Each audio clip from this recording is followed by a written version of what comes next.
Okay, we are live. Good morning, everyone. Good afternoon, good evening from wherever you are in the world.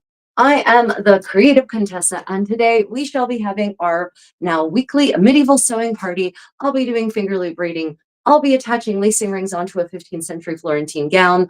I'll be discussing my lessons learned from the last week. So, first, of course, we're going to start with my getting dressed process while we wait for people to join us. So the usual format is, of course, if you have questions, do let me know, and I will answer them about things I'm working on, about things you've seen in my videos, whatever it is.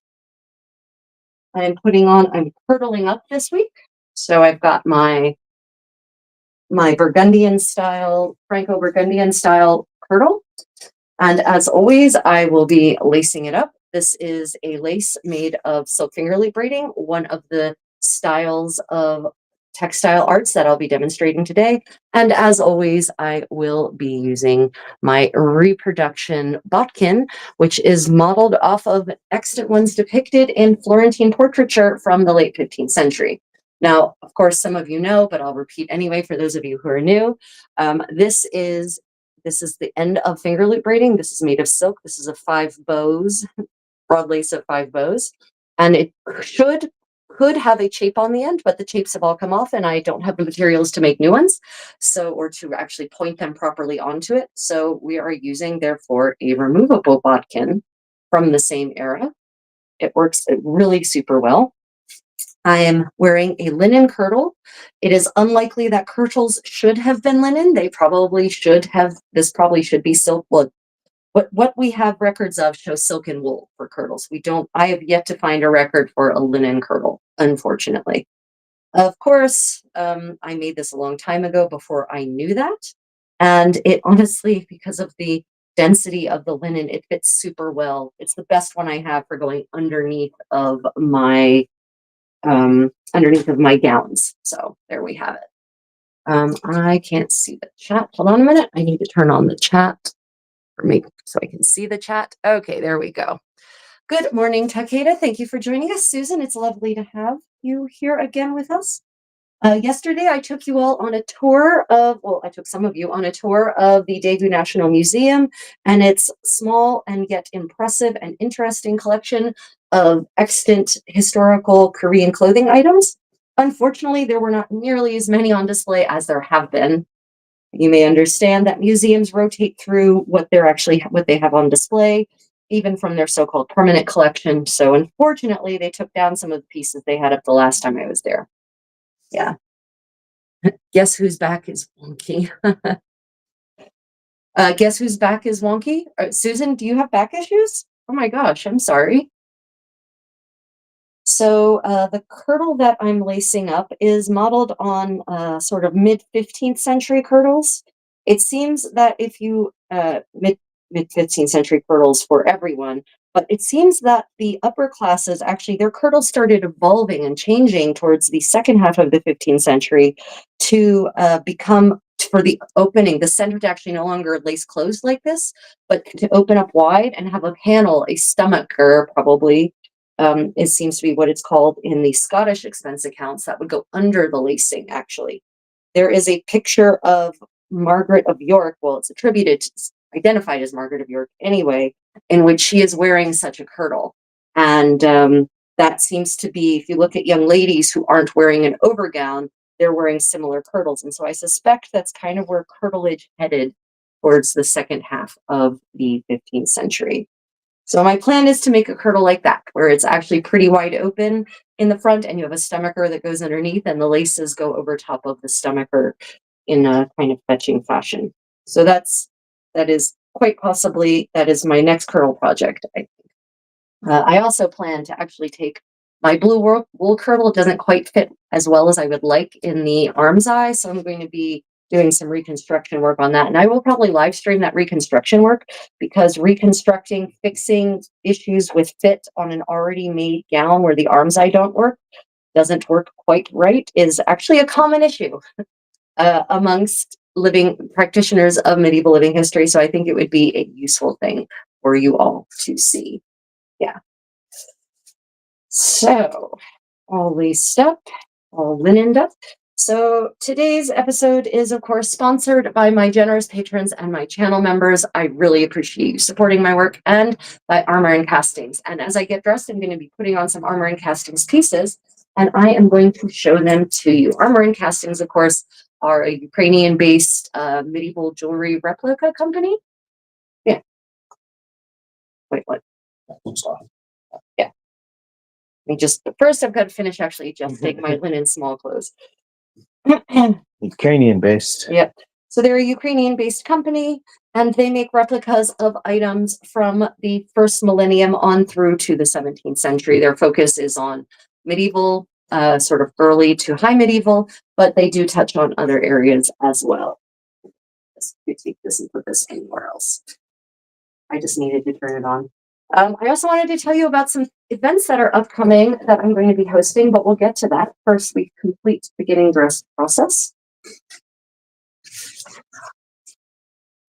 Oh gosh, I'm sorry to hear that, Susan. That's really wretched. Yeah, don't forget to hit that thumbs up and subscribe if you haven't. I hate that I have to say that, but there it is.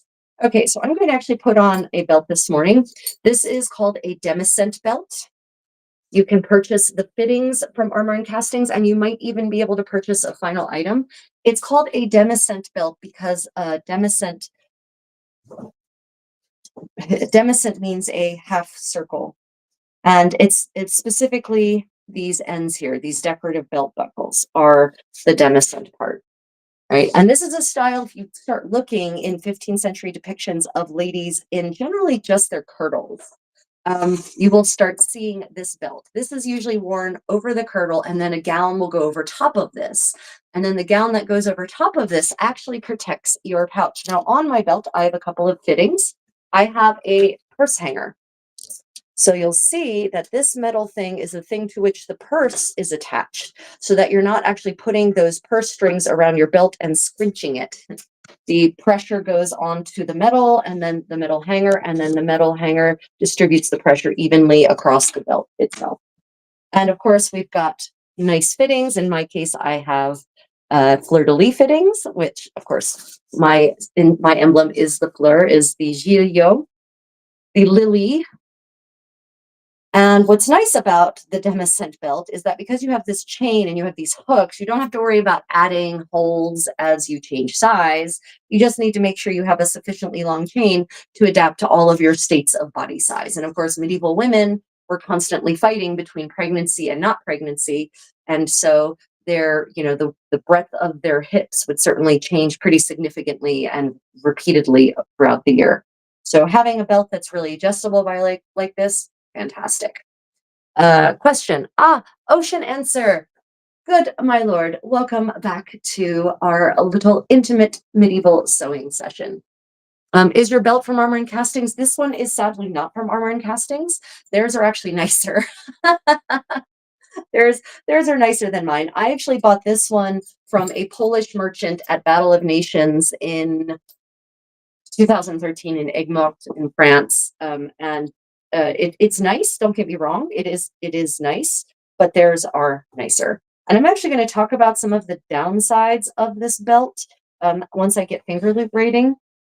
So we'll discuss some lessons learned over the years of wearing such belts and how you can avoid my mistakes. Yeah.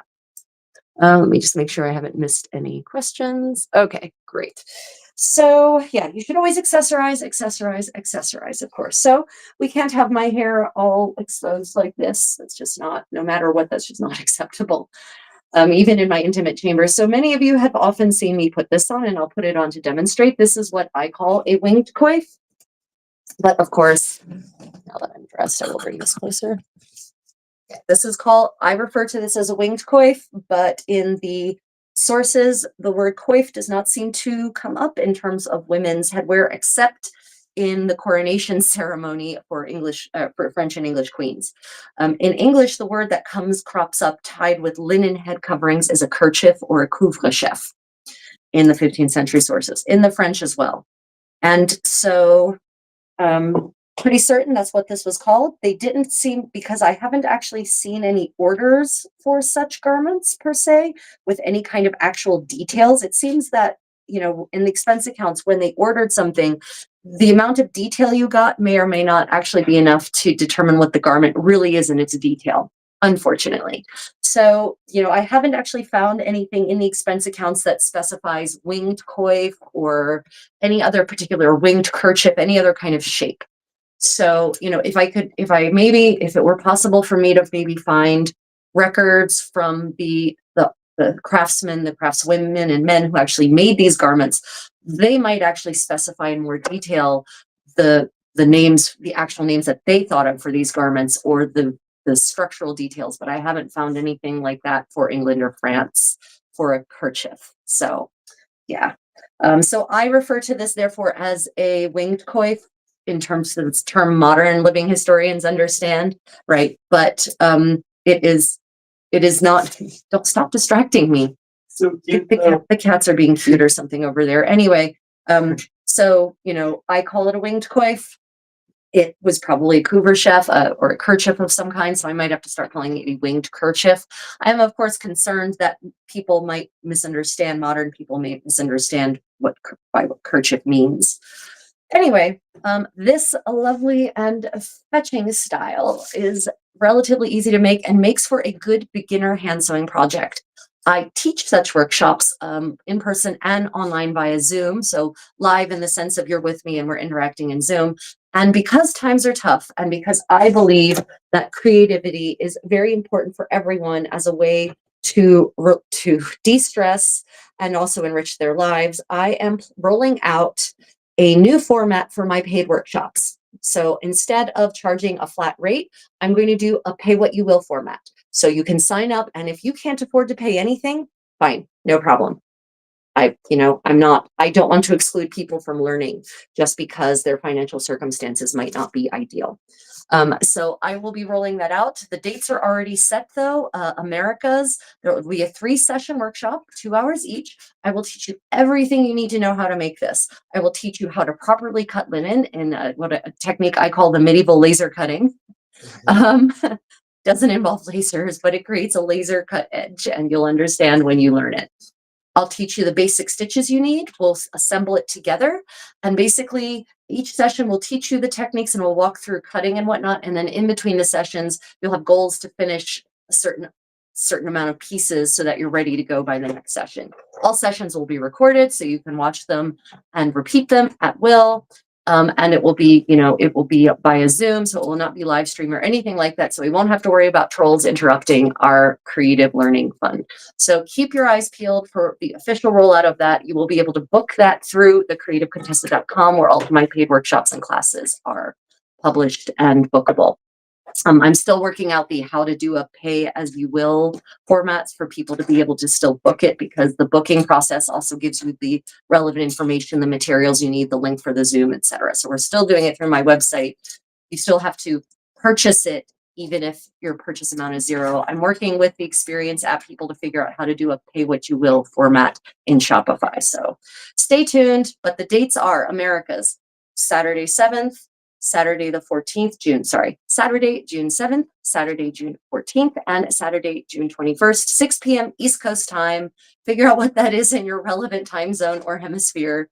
And I will be posting more about that. But I just wanted to get the word out that if you would like to learn to make this, if you'd like to try your hand at hand sewing, or if you already know how to hand sew, but maybe want more tips and tricks from me, that will be coming out soon. Oh, thank you, Free From Life. Really appreciate that. You mentioned you finished your corn shear kerchief. What does it look like with the corn that has been resurrected? Yeah, so Susan, I'm going to do a short on that, and I'm going to do a big reveal. It's, oh my God, awesome. The finished silk kerchief. Wow, it's beautiful. Yeah, I was thinking of doing that today, but I wasn't able to get the things together I needed to make it real out. La laitière. Yeah, everyone says that this is the milkmaid coif, and yeah, I guess in French that would be la laitière. Yeah, so I also call it on my website, I do refer to it as the milkmaid coif because modernly that's what people recognize. But back in the 15th century, it was not a milkmaid coif; it was just a couvre-chef. Everyone wore them, from peasants in the fields, shepherds and shepherdesses, all the way up to queens in the privacy of their chambers. So not just milkmaids. Okay.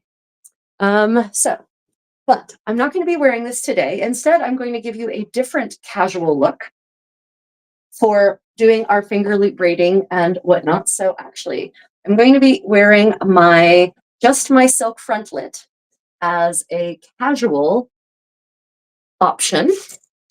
And so this is literally, this is silk velvet, everyone. Silk velvet and 100% silk velvet, which, by the way, sucks badly. I resent this fabric so much. I have a very conflicted relationship with silk velvet because it feels so good and it's so lovely. And I could literally lay the silk velvet on the ground and just roll around in it all day, and I would probably die of starvation and dehydration because I would never get off of the silk velvet. But sewing the silk velvet is evil, evil, evil, evil. So this one is 100% silk velvet, front and back, completely lined, because of course it folds back. So you need to have the silk velvet on all sides. We have no extant examples of these. You only see them in portraiture, and they are possibly called frontlets in possibly what is referred to as a frontlet in the English and Scottish expense accounts. Could be this. We don't know. It would seem to be based on the amount of fabric that is involved. I forget what they're called in French. There's a word for them in the French expense accounts, and I don't recall it offhand. Sorry. So yeah, it's just a rectangle. Super simple. This one is anyway. So I put it on, and then from the back. Oh, it actually has a front and back because the front has actual stitching, stab stitching to hold it in place. Okay, got it. Okay, so drape it over my head. Find the even spots. I normally have a lady in waiting do this, but I can do it myself, so I'm showing you how. Match up the ends so that they're even, and then use my fingers to pinch it at a point where it feels firm on my head, right? So I can feel that it's not going to move. And then I take this replica, not this one, this one's terrible. That one needs to be re-annealed. Take this replica pin, and Armor and Castings does make these, but the ones that I have this is way too long. I don't even know if you can see this. Yeah, this is way too long. This is going to give me a lumbar puncture. So I have these smaller ones which I use for veils and whatnot. Yeah, much less likely to give me a lumbar puncture. Yeah, Ocean Answer, it does, but silk velvet is so pretty. It really is. So then all I do is I take this pin. Hanson, are you watching me anyway? I'm trying to watch you in the.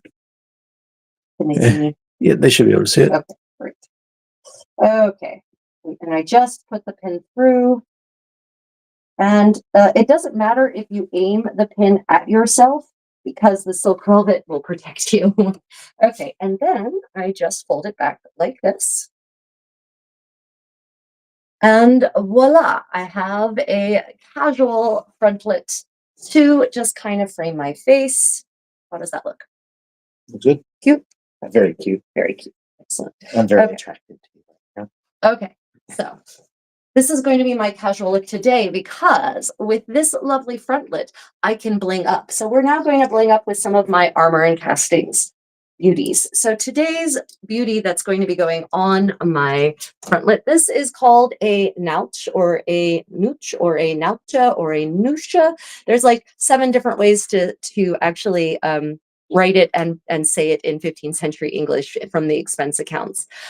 This is a replica of one found in portraits of one of the Mary of Burgundy, I think, has one like this, right? That's the front. And this is the back. Isn't that back stunning? I mean, wow, talk about attention to detail. And that's an amethyst.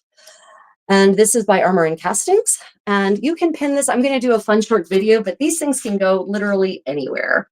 They're fantastic. You can put them on your men and women, by the way. This is not a gendered object. Nouches, not gendered. Men and women wore them in every kind of way. This is before jewelry became gendered, thankfully. So yeah, for today, I'm actually going to be putting it here on my frontlet like this. So I'm going to put it here. I think I'm going to put it here, and no one will be able to see it. No one will be able to see it. Yeah.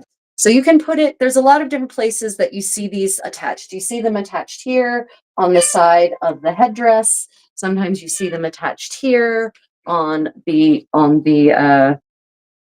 frontlet itself, the folded flap, as it were. So, and that is what the scary pin is for. The scary pin is a replica of pins that you find in portraiture, and that is what is going to be going on on through this frontlet. Ocean Answer says, I put them in my hair loads of times. Yep, hair as well. Oh, Cats, is that you, Cats? Is that you, Cats? Cat will be Cat. I can see you. I can see your comment this time. Yay. Yeah, there's also Ocean Answer. You're absolutely right. There's portraits of, especially in Italy. In Italy, the ladies of Milan specifically, I haven't seen any evidence of Florentine women using these to decorate their hair, but the Milanese and the Nepalese and the Venetian ladies will actually put them in their hair. Like they'll pin it to the band, the fillet that goes around their head, if you know the late 15th century style fillet, or they'll pin it directly into, their when they have the braids on the side of the head, sort of in the 1460s, 1470s, they'll pin it to that. You also will see it sometimes pinned to the top of the head. Florentine ladies are supposed to be more modest in the later 15th century, mid 15th century. Actually, now that I think about it, we do have some Florentine portraits of Florentine ladies where they do have one of these kind of pinned here to the top of their hair, probably pinned to a ribbon that goes around their head, right? So there's lots of options for these, ladies and men. And I will be doing a fun short video showing all the ways in which. Maybe. No, it's okay. No. I will be doing a fun short video showing all the ways in which men wear these. So to attach this, I actually have a technique. You should learn my technique. So you don't want to just put it through once and have only one point of contact, because this is heavy. It's real jewelry. This isn't costume jewelry, guys. This is real jewelry. It's gold-plated, brass, or bronze. Either glass. It is gold-plated, brass, or bronze. I think bronze. It's heavy. It's solid. So what that means is you don't want it just pulling from one point of your hood. So what we're going to do then, what I do is I put it through, just the pin through twice. So I basically weave it through the fabric, bring it out, and then I attach the nooch. And 15th century English pronunciation is highly varied by region. It was very dialectical in the 15th century. And then once it's attached to the pin, then I dive it back through and then forward and then finally back, so that it's completely behind. So that is what I do to create a relatively sturdy spot from which this can hang. And that's actually a little too low, but I'll show you, I'll come up close so you can see what I mean. Yeah. Are you monitoring the chat from somewhere? Speaking of armor and castings and their rings, I'm putting together a really fun video about medieval rings. Armor and Castings is changing their inventory. They are eliminating the brass and bronze rings because they leave stains on your fingers, as some of you know. And they're moving towards silver or gilt silver. What that means is they're liquidating their current ring stock. So if you are looking for, Handsome, could you grab me some of their rings? If you are looking for a good deal on a really nice replica historical ring, check out Armor and Castings website now, because they're currently roughly 30% off, right? So for instance, this is an Armor and Castings ring, right? Look at that. This is a replica of a model that is found in the V&A, dates to the 15th century. This is one of their gold-plated ones. And yeah, they are pretty beautiful. This one, right? So go and check out their website. If you're a patron or a channel member, you actually get a discount code. I will be rolling out also discount codes from Armor and Castings for all of you, my followers. I just don't have them on hand yet. So, but in the meanwhile, go and grab these rings before they are gone, right? Pendant ring. And I have a lot of fun things to tell you about medieval rings. Some things I'm probably pretty certain unexpected. Yeah. In the Victorian era, it's all about wood and less gold and luxury. What was the question? Why in the Victorian era is it all about wood, less about gold? Why is it all about wood and less golden luxury? You know, that's a good question. Why? I'm not certain. So the Victorian era, it's there's a lot of religiosity happening in the Victorian era that's very different from what's happening in the medieval period. And I am not at all an expert on Victorian culture or Victorian mores towards things like that. I can tell you about their fashion. I can tell you about dress cuts and layers and all of that, but I'm not as informed about Victorian stuff. My specialty really is medieval and Renaissance. Brass cast. Brass cast. Brass currently going for 100. Brass cast, right. Well, they're not, it's only the rings that they're changing. Oh, this one. This one is brass cast. Yeah. So this beautiful nouch, it's referred to the armor. Most people on their website will have such a thing labeled as a pendant, but that's a word that doesn't appear at all in the 15th century English sources. So yeah, this nouch is going for $108. Did you say $108 right now? Yeah, she's quite a beauty. I really love her a lot. She and I travel the world. Really? No. Why? What is it with you and string? You can't see it, but my cat literally just got onto the table where I have my finger looping supplies and started chewing on my yarn.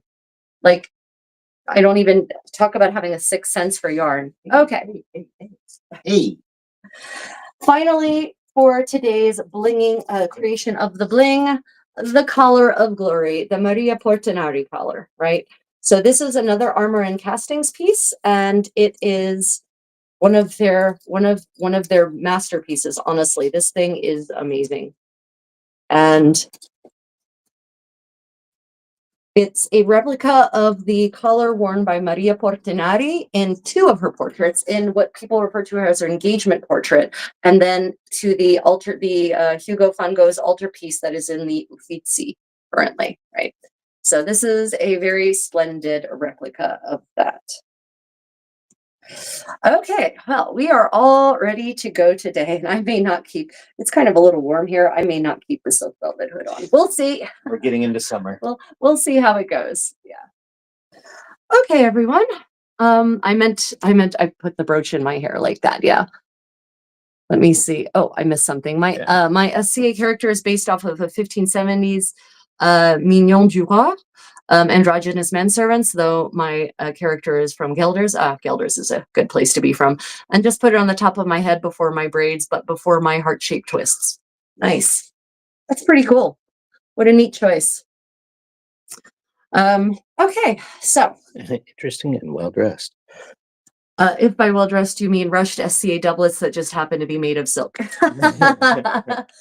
Quality materials, my friend. It's all about the quality materials. Okay. So now let's get down to the first part of today's session. I've got so many things to share with you. I have fun learnings from my last week of reading and research and listening to art history lectures.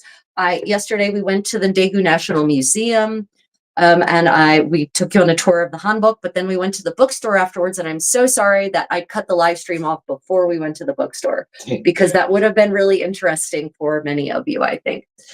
Anyway, so I will one book. Just the one book would be enough, honestly. Okay, so today we're going to be doing a lace Mascal. And this is a really cool decorative braid that makes some pretty neat trim like narrow wear. And it is a 2-color one, but it's a 1-person weave, so no problem there. And it is for 8 loops. Now, this is another one that creates a really beautiful thing, but the basic technique is actually pretty simple, and possibly more simple than the actual 5-bow version that most people learn as their first thing. I've never made this one before, so I will be going through and learning with you basically and showing you what I'm doing. And I think at this point we can go ahead, once I get set up, I'll introduce the second camera. I think I can figure out how to do that. We're experimenting with new software and new ways of doing things, so yeah. Oh, no, those leaves were dead. Those leaves were super dead. Oh, I'll get you different too then. Yeah. Yes, mistress. So remember, we're doing finger loop braiding. So the first thing we do is we make our loops. And you can pick either 2 points to wrap. I do the warp method. You can either pick 2 points around to wrap your loops around your, in this case, I'm using yarn because it's visible in a camera like this, or you can, and I'll back up the camera at this point because I will be standing for this. I will not be sitting to do this. I hate sitting to finger loop braid. I really don't like sitting in general unless I'm physically exhausted. So you can pick 2 points around which to wrap, to warp your loops, or you can measure and cut, but measuring and cutting usually gives you loops, bows of different lengths, which can be annoying. So yeah. Okay, I'm going to be doing this as an example, so I don't want to make a lot, which means I'm probably going to actually be using the back of this chair as my warp. This makes a good sample length, actually. So yeah, so like the back of the chair made something this long. Body for scale. Contessa for scale. Contessa for scale made something this long, right? So it's a good sample trial piece, and I always use something inexpensive like thrift store cotton yarn for my trial pieces because it's easy to work with, but also it's a natural fiber. But the trial pieces can create really useful things. Like I can use this add somewhere. So for instance, if you have a bag of leftover, snacks or whatever, either sprouted pumpkin seeds, right? You wrap it up and then you take your trial finger loop piece. You don't need a rubber band, just tie it. Like so. No rubber band needed. You reuse something you've made. It's actually prettier than a rubber band. It won't snap like a rubber band, right? So yeah, that's one of the practical modern day applications for my medieval creations. Actually, yeah, he's right. I can just leave it. And actually, so last week you may remember I made a Holo Lace. We found an application for the Holo Lace for the trial length. The trial length. This was the Holo Lace. Right, so the trial length makes a perfect set of Korean chopstick cozy, right? Because Korean chopsticks are metal and thin. So apparently when you do this with the big yarn, and unfortunately I don't know what gauge this is. I don't know my yarn gauges well enough to tell you, but the chopsticks actually fit in perfectly. And then you can actually see your mistakes clearly because the metal chopsticks shine through and it expands and it shows you where you drop loops and where holes are. Anyway, if you do the Holo Lace, you can actually do it and make like fun chopsticks cozies to give to friends as presents if they have metal chopsticks. Otherwise, if it's a wooden chopstick, probably there's room for one. Oh, you're gonna have to put her away, aren't you? Yeah. In answer to the execution of cats, this one may need it for playing with the string. What's your crime? She's a true. She is a true string junkie. She really is. Unfortunate, but true. I think I might have to. I'm going to tighten this hood a little bit. Actually.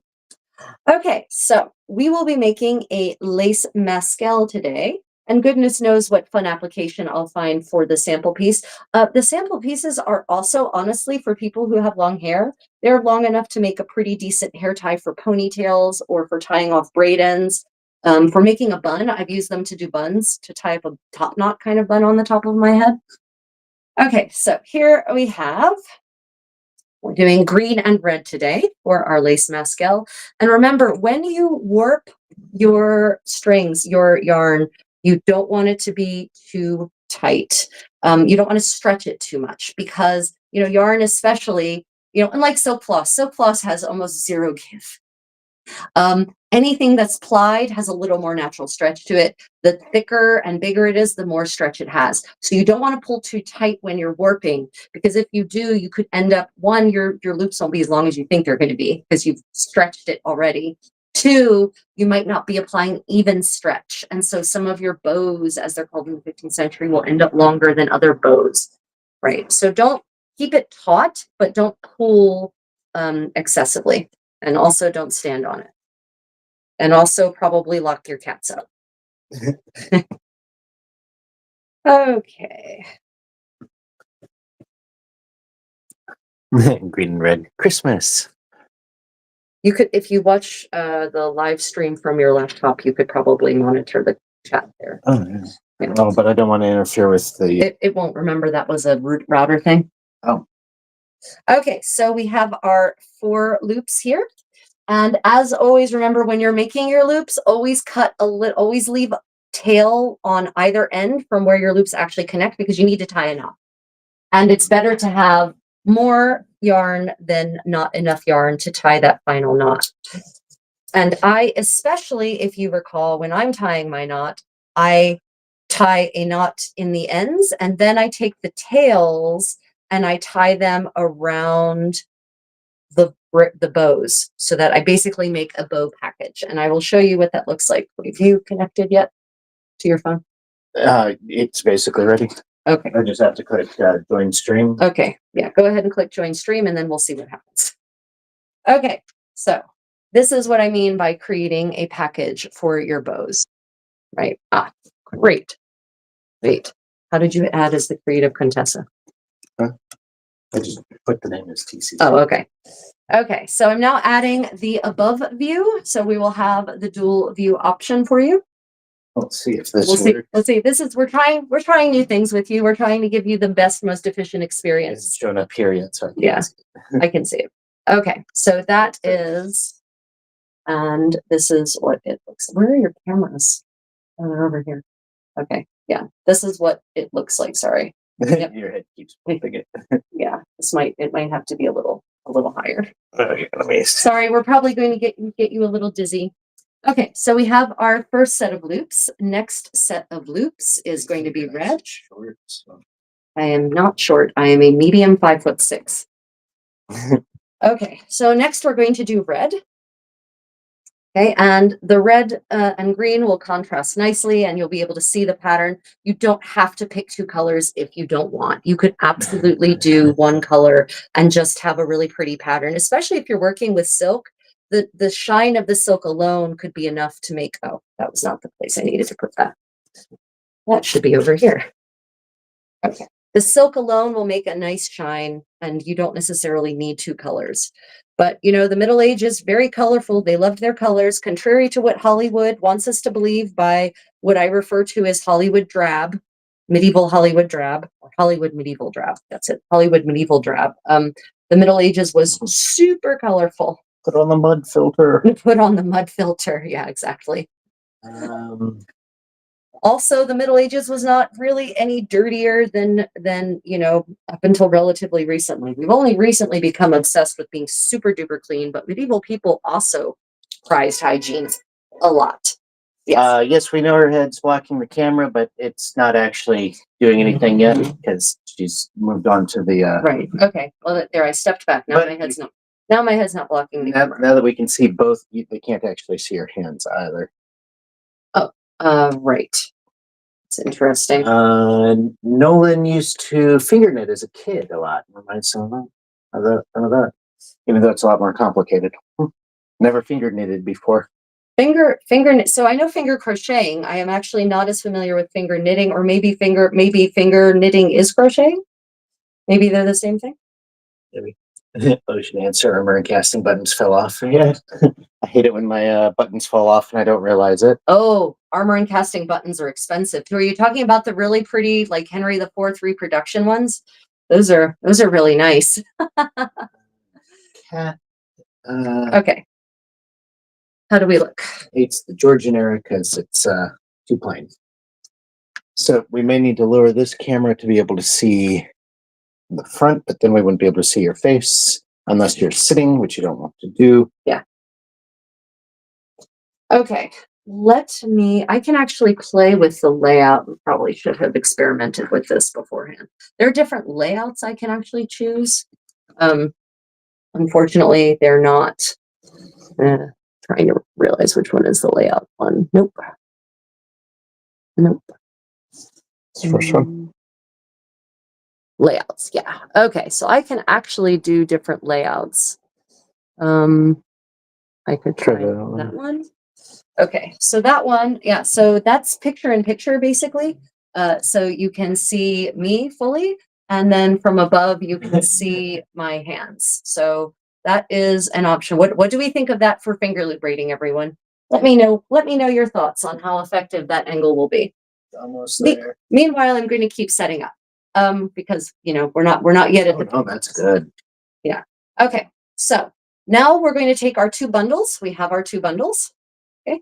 My two packages, and I'm going to line up the two spots where the knots were. Right. You always want your knots to go together, because you know, if they're not together, then they're going to severely impact your ability to actually braid down. So I always put my knot bundles together like this. And now I'm going to create an anchor. And the anchor needs to be strong, if you recall me saying. So I always double up my yarn or my thread, and the anchor should be something inexpensive. And ideally, you can actually reuse your anchor. And I'll show you how that will work once we're done. So this is how I anchor. Different people have different methods. Doesn't matter, really. Okay, so we've got I put my loops on in this case, my left hand, which is technically my offhand. I take my anchor and I wrap it around back of my loops. So then I've got sort of loop around loop, right? And now I put an X in that. So I twist it, right? And then I grab the crux of that X where it crosses, right? And then with my other hand, I grab the ends and then I pull through like this. Okay. Now we have a good, since it's actually looking pretty good. Okay. Questions or comments? So far, we've got one clearing the picture, and picture looks pretty good. Ocean says, I doubt the medieval world was any dirtier than Philadelphia or New York City. And yes, those buttons. Yes, those buttons. Oh, Ocean, I am so sorry. Oh my God, my heart weeps for you. I mean, I hate it when I lose one of these replica pins, because these replica pins alone are like several dollars usually. But man, one of those buttons, that's like $15. Ouch. Ouch. Okay, so now I have my anchor, and now I'm going to actually anchor to something. And so for that, I have what could actually probably anchor a small boat. This is a 20-pound, 30-pound weight. And so I'm going to put that here on this chair in front of me. Finger knitting involves looping yarn around the finger to create. Yeah, I think it's the same thing that some other people call finger crocheting, which is pretty cool. And Takeda says they wish they paid more attention to their grandmothers. One did lace making and one did tatting. Oh my God, yeah. My grandmother actually taught me to crochet. And she was going to teach me to make a dress. I think I told you all the story of the dressmaking experience when I was a little girl. Unfortunately, she passed when I was 13. And so she did teach me some hand sewing. She taught me some stuff, but it was before I was fully fledged interested in handcrafts. So unfortunately, she passed before I could really take advantage of that. She also passed before I got interested in World War II dances, Lindy Hop and whatnot. And my grandfather and her used to Lindy Hop. And so I could have learned from her. So my grandfather apparently won contests Lindy hopping. So yeah, there's a lot of regret there, not just medieval or handcraft related. Okay, this is actually a little too short. Chair is a little too short. That's okay. Can I? Oh, can you read the comments? If I put that there for you. Oh, well, those. Jessica, sorry. So I'm just now seeing comments on the live on the Instagram. Yeah, Jessica, the necklace is stunning. The tapestry too. Thank you. Is your girdle also from Armor and Castings? It is not, but Armor and Castings has better Demiscent girdles than this. This is from a random Polish producer in merchant from Egmont in France. Yeah. Okay. Yeah, I can see them there. Right. Okay. So for the lace Mascal, we're basically going to be setting up four loops on each hand. And the division is actually a little bit different than for the two-toned lace we did, than for the, not that. I don't know where the lace round bend went. It's somewhere. I think I'm using it to tie together a bag of plantain chips, actually. Yeah, then the lace round bend that we did last week. So for this one, we actually take two colors. The colors are distributed top and bottom, right? So on A and B is two colors, and on C and D on the same hand are two colors. So the top halves of your hands are one set of colors, and the lower halves of your hands of your fingers are another color. And I've just got to a little bit of ridiculous and unexpected tangling here. Oh, I don't know if that is it strong. Probably. Okay. I don't know if that helps at all. I forgot last week I did really long loops to give them the full effect, and I guess I could have done that here and just made a really crazy long mistake riddled lace Mascal. Do not kid yourself. It is. Oh, I've made 5 green loops somehow. If you accidentally make more loops than necessary, it's no problem. Just drop the loop you don't need, and you can cut it out after you're done, which happened in this case. Okay, how are we looking hands-wise? I need it higher. Let me see if I can find a better. Okay, so just distributing the loops. Okay, so here is our setup. Why is Here is our setup. okay? Sorry. Okay, fantastic. Okay, so here is our setup. Green is on the top 2 sets on A and B, on A's and B's, and red is on fingers D and C. Oh, wow, lots of comments. Okay, so the first thing we're going to do is we're going to swap straight across. So all of this is swaps. There's no reversing, there's no unreversing, there's no going through. Well, there is going through, but there's no taking fingers and going through other loops and going around or anything like that. Straight swaps across. And it actually follows a logical pattern, as I guess you would expect. So first we do A to A. So I swap. Yes. Do you want the comments before you get too deep in? Yes. Okay. But while we're going to pause to go through the comments, apparently we have a bunch I need to address. Takeda does the button trick from the Victorian era uniforms where they put a lacing hole, put it through, and put a pin in the back to keep the buttons in. Ah, right.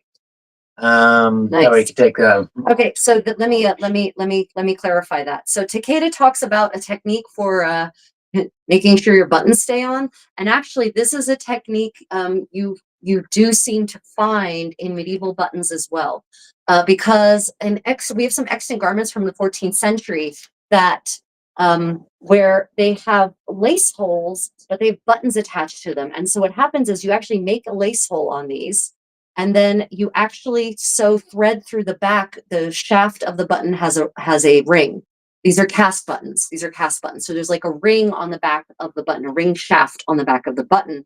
And that actually goes through the lace hole. And then you run thread along the back. And then you can also, in addition to that, stitch it down to the thing. So that is also a technique that you do see. It's a similar idea in the 15th century. Yeah, of course. Okay, other comments or questions? Why is the print in the household book Howard household book so small? Oh, because it's a reprint and they tried to fit they tried to be cheap, right? They tried to fit as many pages onto one page as possible. That's why. So they're basically taking like 4 pages from the household books and fitting them on a page instead of, I made this a little too tight. Handsome, come and be fingers. So we really do need to get around to making the cardboard beach comb that I've talked about, which would easily be able to step in for, I actually made my hood too tight. It hurts a little bit. Oh, while you do that, you can check your Instagram comments and question about when the Georgian era is that? The Georgian era starts with the Georges. I mean, really. So it starts with when the Hanoverians take over after Queen Anne dies, tragically childless after like 19 failed pregnancies. I mean, that woman, if any queen tried to do her duty, it was Queen Anne. That woman, I always feel so badly for her. And in America, do they refer to it as the Georgian era, or is that just UK? Or no, we do. So in America, we don't call it the Georgian era. We call it the colonial era. But that's if we're talking about American history, right? If you're talking about American history, then we call it the colonial era. If you're talking about British history, then we call it the Georgian era, right? Because apparently by American historian standards, at least the way it used to be, we didn't care who was king. There was just a king. So it's all the colonial era. I think you're caught up, except for potentially Instagram posts. Okay, so back to our laces. we're going to start by swapping A. So A swaps across. And when you swap, what that means is one loop has to go through the other, right? And then B swaps again. And I recommend keeping it consistent, by which I mean, if you start by putting A right through B or through A left, do it all the way down that way. Right always goes through left, or left always goes through right. It's not going to make a massive difference, but it will make a subtle difference in the finished product. Okay. Then, oh, I don't remember if we did B already. Damn it. Well, this first one will probably be mistaken. Then we go to C, and then we go to D. Oh, well, that's what happens when I talk. I should have gotten through a whole sequence before talking. That's my fault. Okay, so once we go down in parallel, A's, B's, C's, D's, now we're going to do a series of diagonals. And so the pattern is go down parallels, and then we're going to swap diagonals amongst same color, by which I mean, now we're going to swap A right with B left, and then we're going to swap B right with A left, right? And then we're going to repeat that for the lower colors. So C, according to this one, we actually go C left, sorry, my brain thought, with D right. And then we C and D all the way across. And now we start swapping between the colors. And you can actually already see, fortunately, I don't think it's in the overhead yet. You can actually, or I can see already the two layers forming that are going to basically weave it in. I should have shown you what the final thing is supposed to look like. Darn it. And my cameraman just went out to do something outside. Okay, well, here we go. Now we are going to swap between the colors. And we actually start with the middle colors, right? So we're going to swap C right with B left. And we're going to swap C left with B right. And then we swap the ends. Okay. So, so what we have, and this, yeah, it looks like it does in the picture, that before the final stage, you have these offset colors, green, red, in my case. Okay, but now we swap the ends.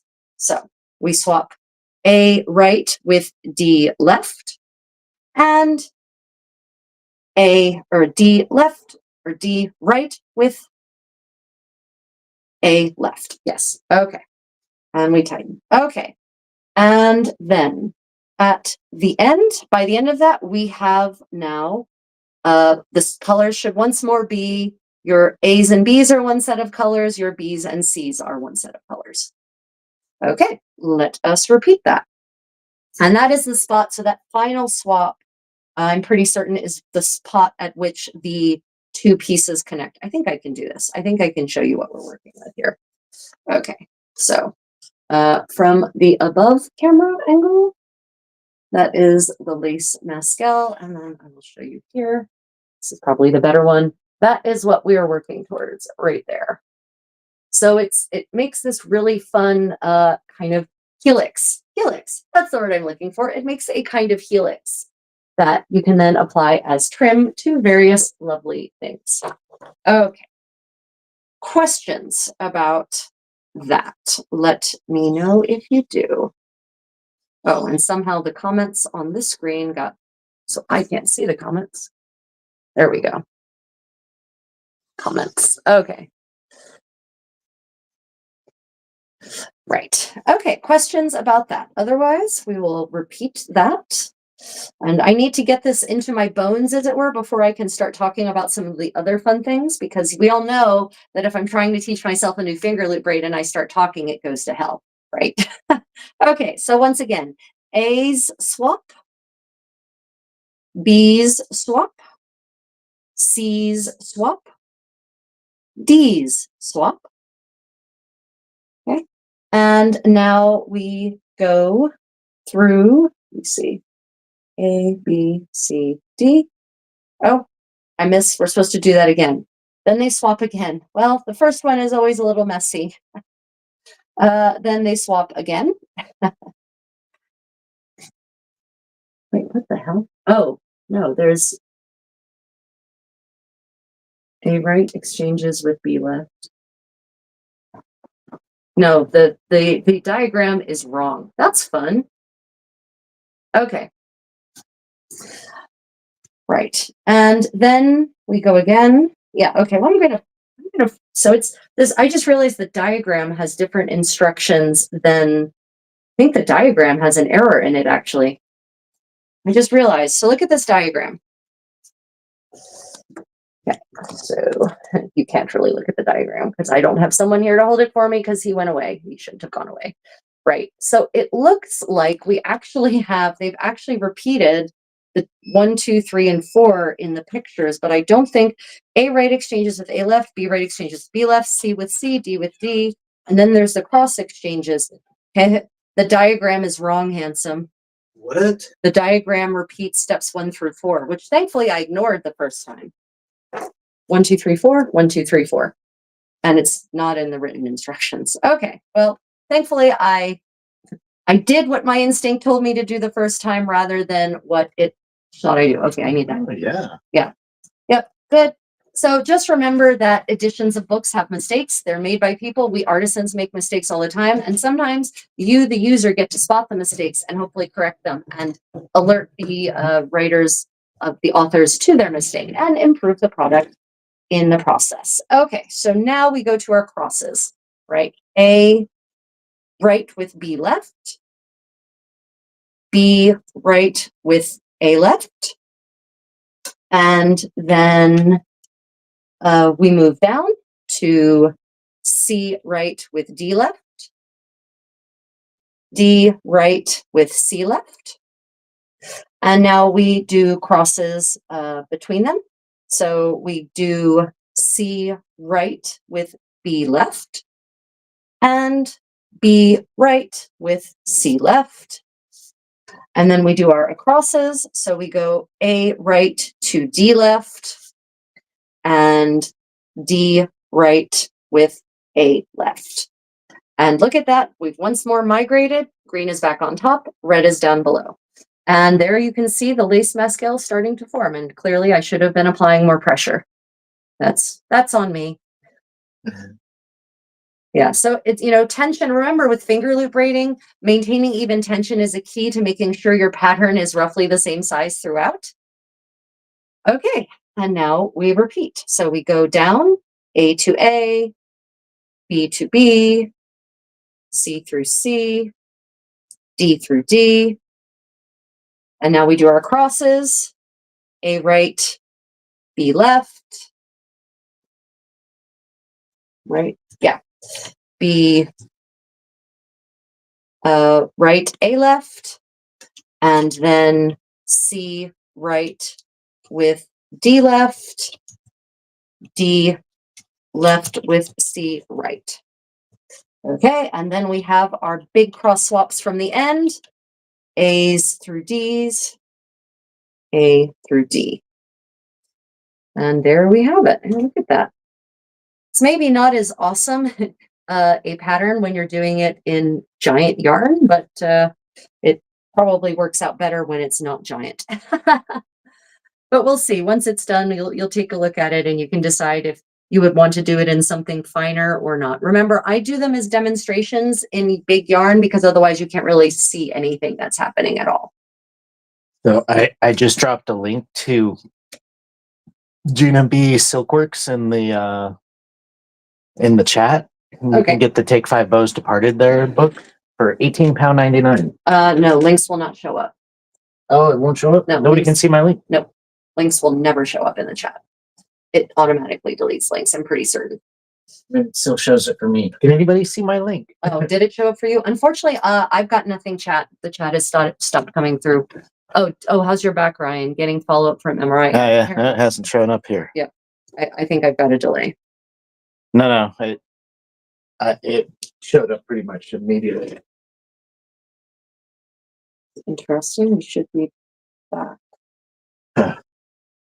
These didn't These didn't revert to the way they should be. Now they are. Okay. So once again, A, B, C, D are crosses, cross, cross, cross, cross, cross, cross, cross, cross. And then we go cross, cross here. The middle X's, as we call it. And then I guess I can refer to these as the big outside X's. Damn it. There we go. Big outside X's. Okay, yeah. There we go.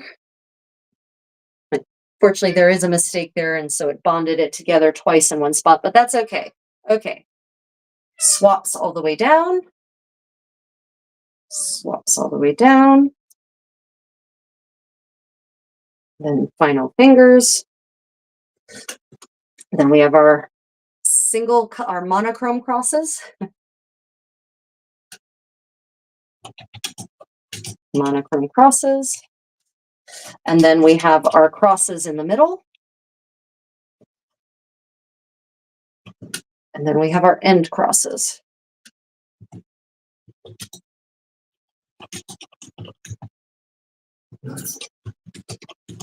Yeah, okay, excellent. Yeah, I can see how this one can actually go pretty quickly once you get down to it.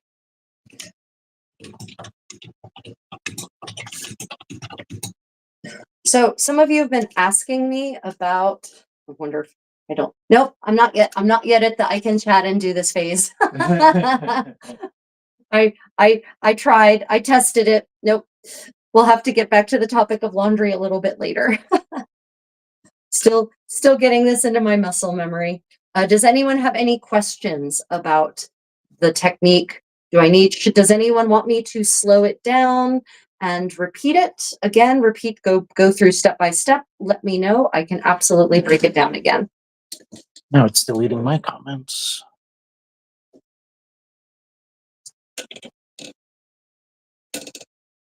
So if your comments are vanishing, let me know. I guess go leave a comment under one of my other videos, because that seems to be happening recently and we don't know why. We are not making, unless your comment is lewd, we are not making your comment vanish. So yeah, if your comments are vanishing, go to any one of my other recent videos and just drop a comment and let me know, because that is not supposed to be happening. Evidently, if my comment included something about the word buy, it got dropped. Really? Yeah. That is strange. Okay. Why are you meowing, kitties? Okay, straight across, straight across, straight across. Then we have our upper crosses. Okay, well, at least we have our lower crosses. And then we have our center crosses. Do this. Center crosses start. Yes, they do start that way. Okay. Center crosses. And then our big corner crosses. When I'm learning any choreography, whether it's a dance or a finger loop braid, it helps me to, oh, there, now it's starting to look like something worth looking at. Yay.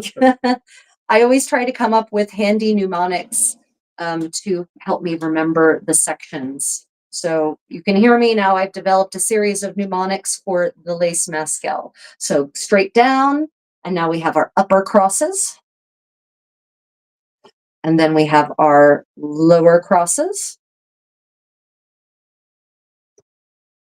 And then we have our center crosses. And then we have our corner crosses.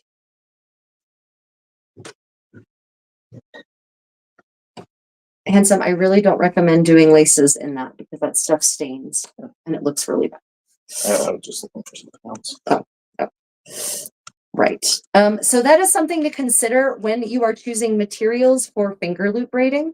The color fastness of your materials, right? So how will the stain, if it's lacing, for instance, that you're going to use in your garments, And that's going to be with the heat of your body. You're going to sweat if you're actually doing anything at all like a medieval person, like dancing or walking or fighting or whatever.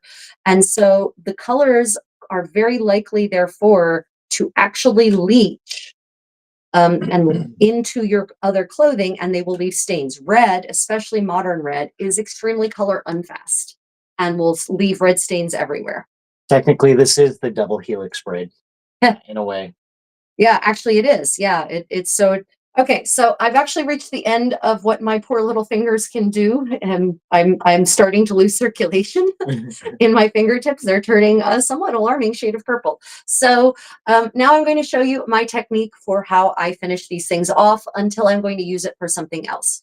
So I take what's left, my bows, and I divide them up into 3 little packets. And because we have 8, I will do 2, 2, 2, 3, and 3.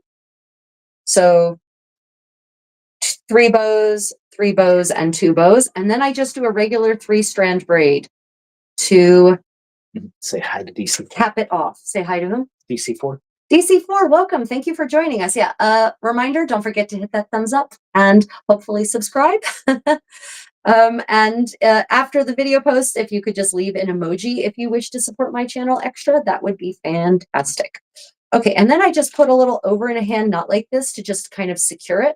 And then this allows me to decide, to have the leisure to decide what exactly I'm going to do with it, right? And now I will show you about recycling the anchor.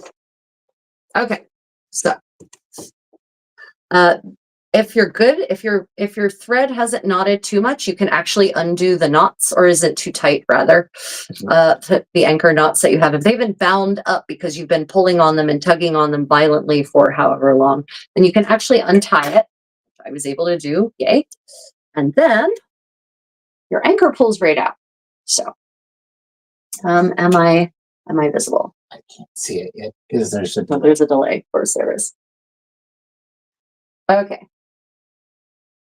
Because right now you're still untying from yeah. Okay, so now I grab the end and I pull. So just so everyone knows, there is a slight delay between me broadcasting and you seeing, which also means there's a slight delay in your comments. So I'm not ignoring your comments. They're just reaching me in a different time. We're time traveling today, ladies and gentlemen, in more ways than one. Right. Okay. And then I just pull the anchor out. Just pull. It's usually easier than this, but the lace Mascll is, yeah. Okay. And now I can reuse that anchor for something else. Now, let me show you the mess that it started as and the beauty that it became. Okay. So this is what it started as. Not very appealing.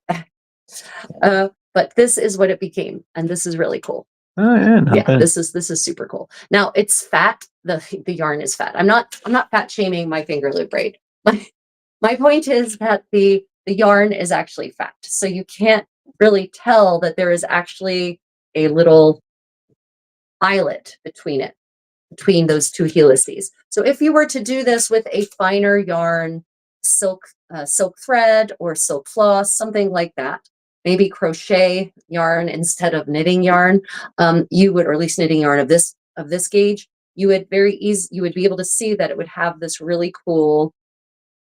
Basically, I'm using this pen like an awl. Double helix. You would be able to see that it would have a really cool winding effect, like a lace-like effect, basically, right? And this could even be the origin of why bobbin lace came to be called that, because there are braids like this, the lace Mascall, that has what creates what we would think of as a lacy pattern, modernly speaking. I think I'm going to give that one more try to get it into my muscle memory. Are there any questions about the lace Mascall while I set up? So for those who missed how to do the lace Mascall, you're going to get a tutorial now. So first thing I'm going to do is set up my loops, of course. Yeah, so while I set up my loops, I can talk about laundry. Okay, so some of you know that my beautiful pink Gamora, unfortunately, has tar stains on it from freshly laid asphalt.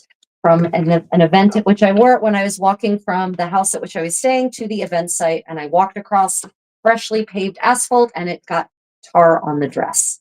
And I attempted to remove the tar stains with, basic dish soap. Did not help. I have since done a whole bunch of research on removing tar stains, and what I have discovered is that one, I've learned a lot of things about stain removal in wool, so I'm going to share them with you. This is not medieval stain removal. This is modern stain removal. Do not ever use an enzymatic cleanser on your wool, because enzymatic cleansers are designed to break down protein, and wool is keratin. It is an animal protein. And so your enzymatic cleanser will actually weaken your wool in the spot. I mean, it's not going to be a dramatic effect. It's not going to dissolve away like, some kind of Hollywood acid moment, right? But it will weaken your wool. So don't use that. Okay. But another thing you do not want to do in the care and feeding of your wool when you are cleaning it, do not scrub at the stain. I unfortunately did scrub a little bit at the stain. I tried not to, but don't scrub. And actually, this doesn't apply to just a wool. This is all of your fabric. Don't scrub at a stain if you want your fabric to stay nice and smooth. You want to blot a stain, right? And you want to get something, you want something that will be absorbent against which to blot it. So paper towels, as modern and wasteful as they are very absorbent. So you might want to have a paper towel on hand to blot the stain gently. Okay. And maybe layer it up. So you have a paper towel on the back, your stained fabric with your cleanser, wet hopefully, and then your paper towel in front, and you blot, blot, blot, blot, blot, right? Pressing down, not rubbing. Other tips. Specifically for asphalt, I realized I learned, it never occurred to me in general, actually, that you can actually use mineral spirits to clean grease stains out of your clothing. What are mineral spirits? And turpentine oil, actually. Now, what are mineral spirits? What is turpentine? Turpentine is actually the distillate of pine tree resin. So it is a natural product. Mineral spirits are a more recent creation. They are a petroleum product, and they work similarly to turpentine, but not exactly the same. Turpentine is used as a thinner, but it does not break up the bonds in between the pigments and the oil and paint, which is why it makes a good paint thinner, because it doesn't ruin that bond. It thins it, but it doesn't weaken the paint, the binding of the pigment in the paint. The paint specifically is what I'm talking about, which is good. But better for actually getting stains out are mineral spirits, which is also called mineral turpentine in certain places, or white spirits, depending on where you are in the English-speaking world. Mineral spirits are a distillate of petroleum, and they are fantastic for cutting grease, is what I've read, and also don't damage the wool. So I have mineral spirits because we have oil painting supplies. I just have to figure out where we put it. So I am going to be doing a test run on the minerals, using the mineral spirits on my pink wool dress and my Gamora, and we will see what happens. And I will probably do that as a live stream so that you all can watch me cry if something goes terribly, terribly wrong. Say hi, Twitchy Witch. Yeah, right. No, say hi to Twitchy Witch. Twitchy Witch, welcome. Thank you for joining us today. Really appreciate you coming back. She's facing a costuming challenge. Collar specifically. She's nervous, but she'll get it. It's for a worsted wool gown for a client, and a round collar is required. What round collar? What kind of dress are we talking, Twitchy Witch? What era? What class of society? I might maybe give you some tips, or if you just want to vent, feel free to vent in the chat. That's cool too. Okay, so now I'm just anchoring my loops together. Great. Okay. And now trying to see if I like this look. I might move the pendant to a different position. I think I'm going to move the pendant to a different spot. I'm going to put it here, actually. And remember, I can't see the Instagram comments from here. No, there are no. There's as far as I can tell, there are no more Instagram comments, so that's okay. It's because no one seems to be watching. That's fine. Okay. Yeah, I'm just going to move my Nelch to a different spot. Yeah, okay. Okay, moving on. So, setting up our loops again. I guess I should have done a longer one this time. Oh well, now we'll have 2 sample pieces. I'm actually thinking of offering these. I'm not thinking. By the way, my patrons and channel members, I am happy to send you guys some of my samples as little thank you gifts for for going that extra mile to support. So if you would like to receive one of my sample finger loop braids, and I won't send you a garbage one, I promise, reach out to me privately and send me a postal address to which I can send them, and I will do so. Or if you see me if you're coming to Penzic, I will give you one in person, specifically for my patrons and channel members, because I really do appreciate you guys who are willing and able to go the extra financial step to support my work in a way that actually brings me income. And I appreciate all of you, my whole community. I love you all so much. Thank you for being part of my growing community. So I do appreciate you also. But if you are a patron or channel member, then and you would like to receive one of my finger loop samples, not one of my crappy, terrible ones, reach out to me and I will either mail it to you, or if you're going to Penzic, you can pick it up there. Twitchy Witch uses they, them. It's a basic 1400s gown from Sarah Thursfield for a LARP costume where a strong medieval vibe is required. Yes. Is this Sarah Thursfield's 2nd edition or her 1st edition? I haven't looked, so I haven't gotten to see the 2nd edition so much. The 1st edition is decent, but there's things I disagree with. And that's okay. There's so much room for disagreement in especially medieval historical fashion, because there's so many holes that need to be filled in, sort of like the dinosaur DNA in Jurassic Park. You need amphibian DNA to finish it off. Okay. Takeda, for spot clearing tar stains, mineral spirits, and a turkey baster. Tried to isolate the stained portion from the clean areas. Saved a few car hearts that way. Yeah, I have to say that I sadly already made a big mistake in that I did with the soap. When I did the soap, it's a learning process, right? Of course, it leached out. It diluted the staining, but it leached it out into other places in the skirt. So now I have bigger areas of less dark stain, which is definitely not what. You do it over the whole dress, it'll eventually. Yeah, if I just do it over the whole dress, it will all just be kind of gray pink. Great. Yeah, unfortunately, I did learn that the hard way, Takeda. Yeah, that's what we call experimental archaeology, right? Even if it's modern archaeology. Oh my goodness. Yeah.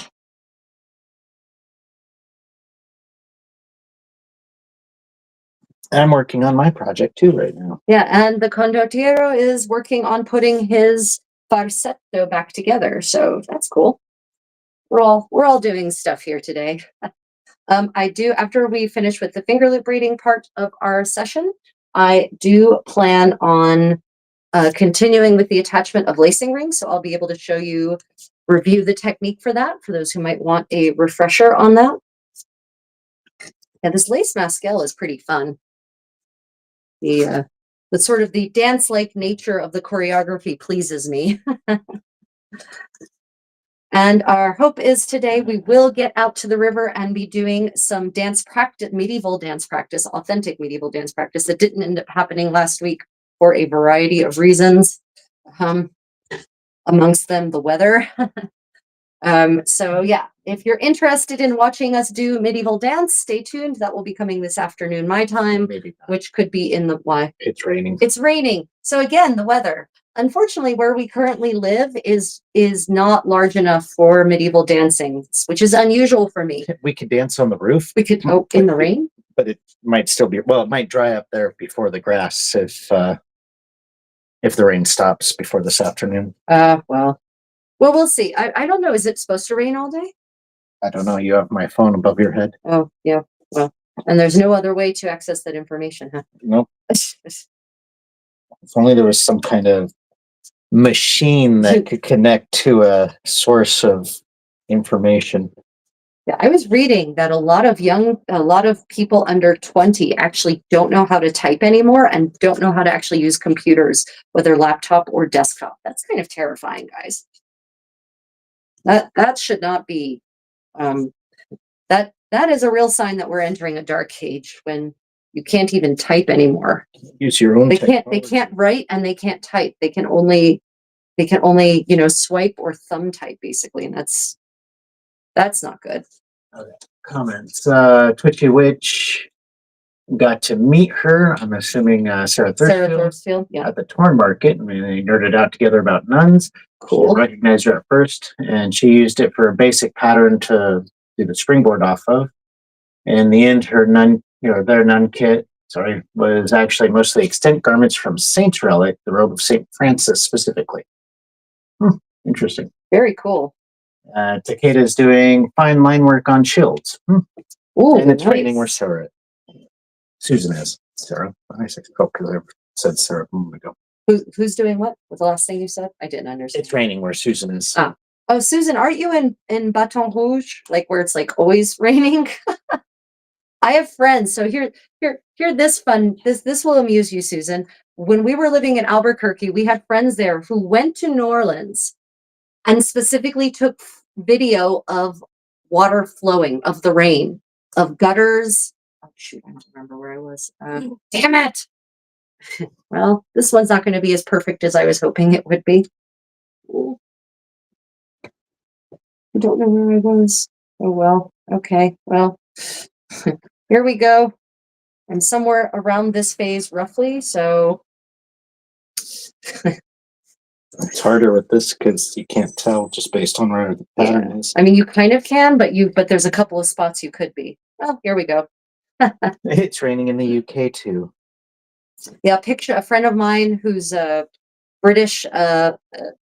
He's a professional choreographer, expat living in Thailand. He actually went back to Britain recently, like a couple of days ago, and he sent pictures in blinding sunshine. And I asked if he used AI to create the sunshine effect.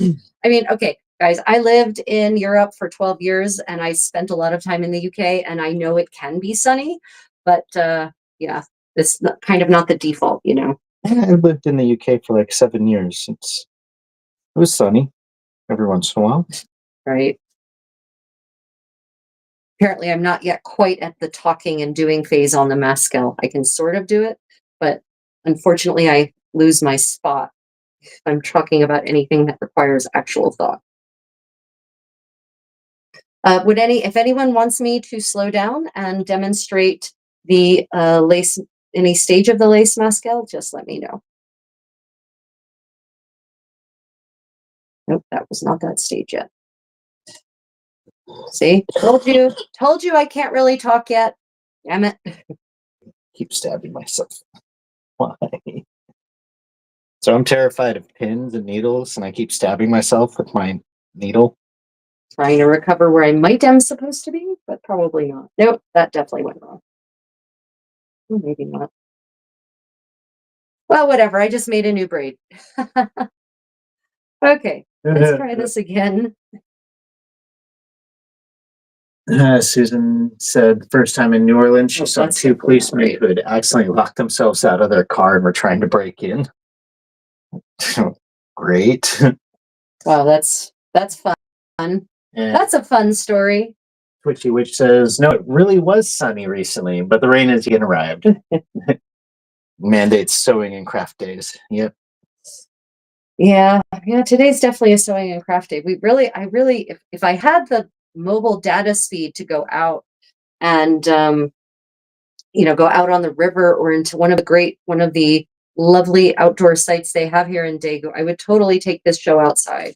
But unfortunately, we don't have my mobile data is out. Well, I guess you do actually. You have the mobile data for it. We just have to find a good spot for it.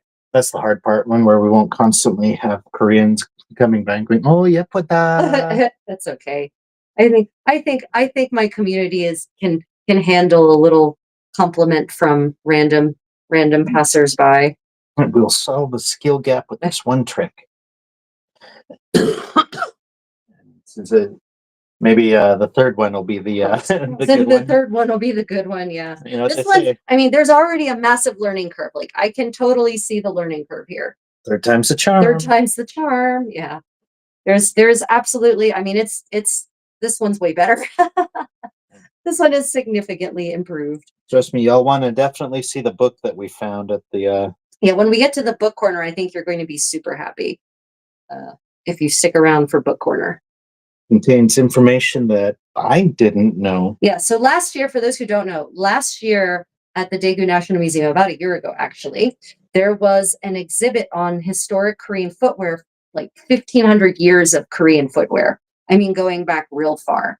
And at the time, I didn't get the catalog, but they have the catalog still at the Daegu National Museum. So I got the exhibit catalog, and oh my goodness, wow. Talk about amazing. Excellent catalog too. Like, yeah, better than a lot I've seen where it's just one-off pictures of each yeah thing. No, this is a fantastic catalog, and it was only 33,000 won, which is about $25 US at the current exchange rate. Super inexpensive for this thing, and it's got so many good high def pictures, and it doesn't just have footwear. It has a whole bunch of historic garments, including medieval Korean socks, joggery.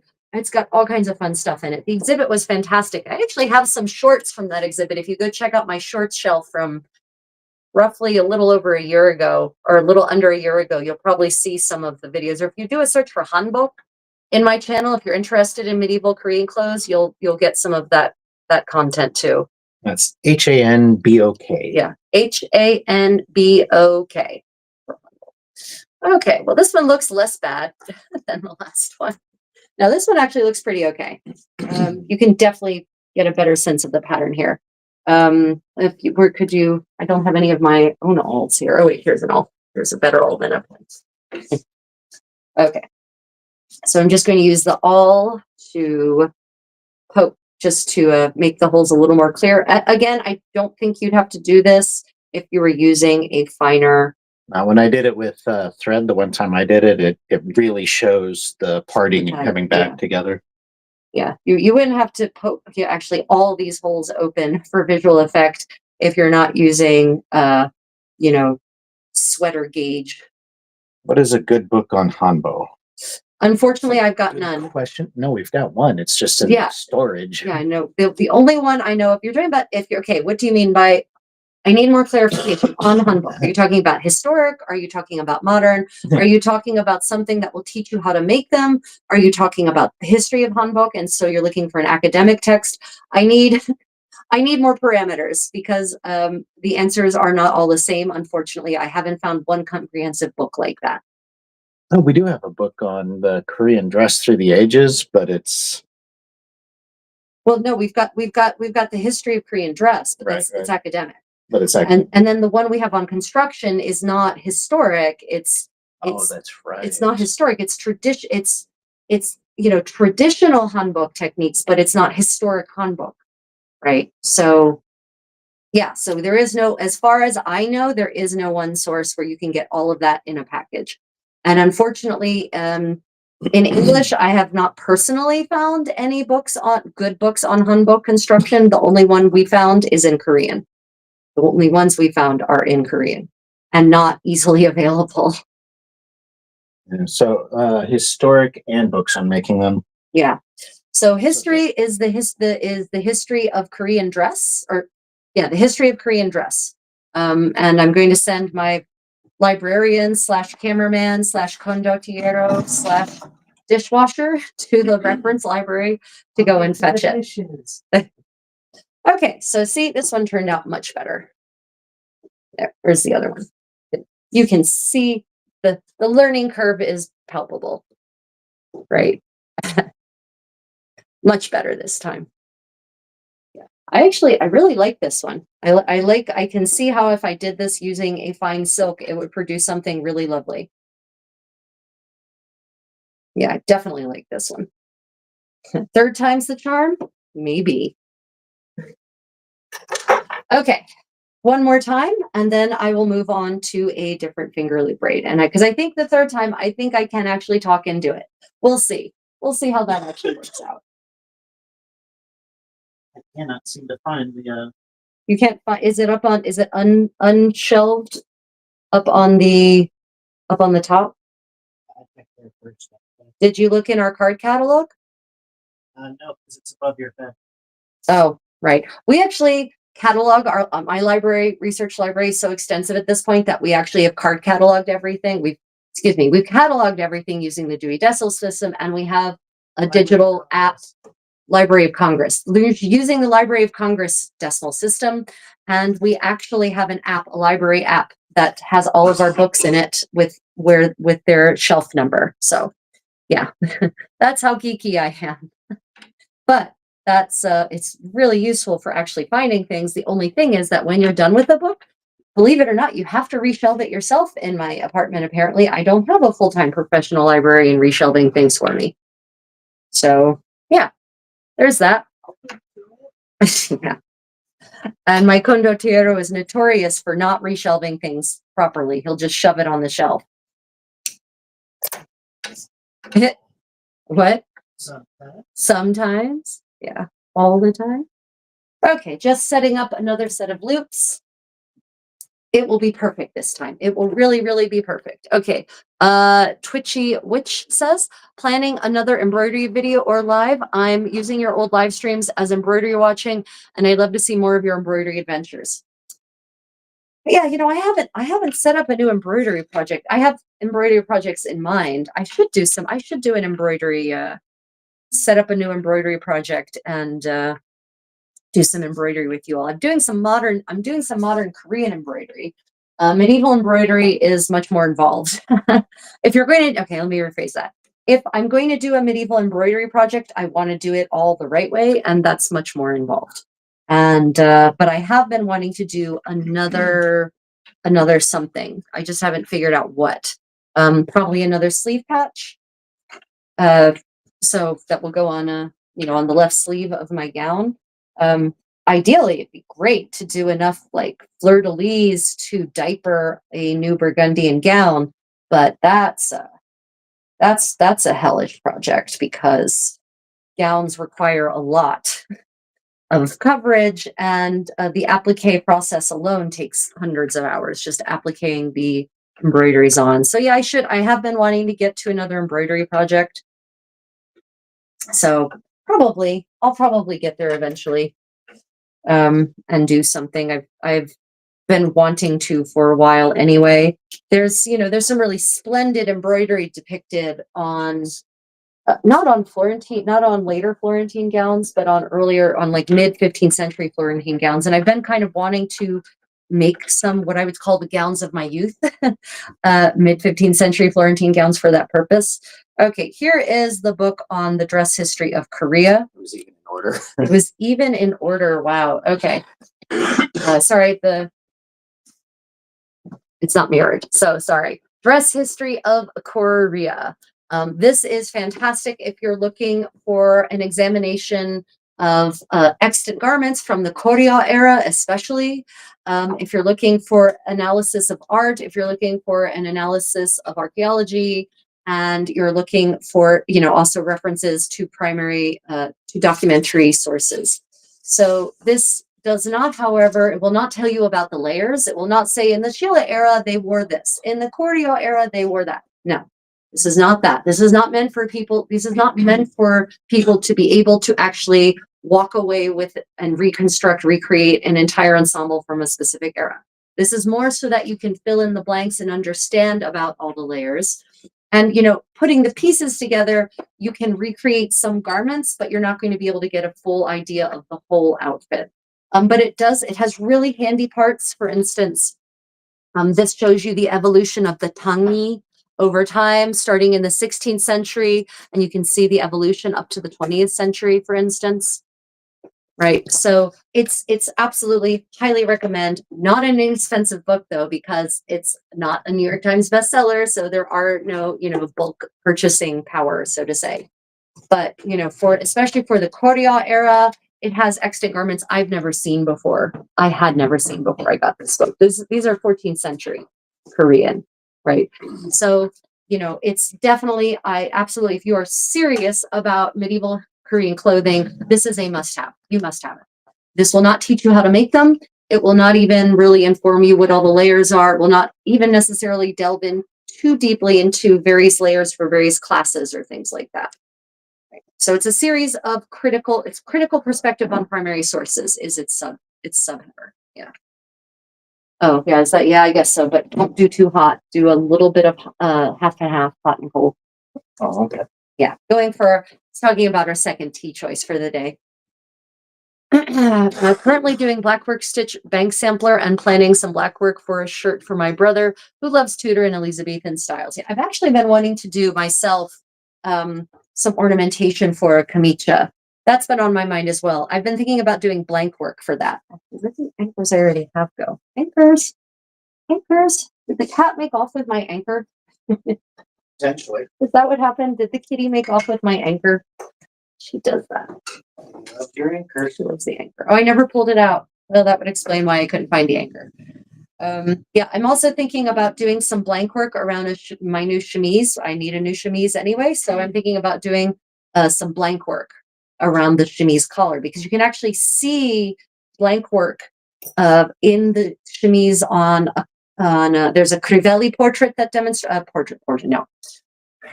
a Crivelli Mary Magdalene has blank work in the kamicha around the collar, but there is also an extant there's one of Ghirlandaio's portraits of a lady sitting, and I don't remember which lady it was, also shows blank work around the collar. So I do plan on doing, and I experimented with the blank work 20 years ago, and so many lessons learned on that.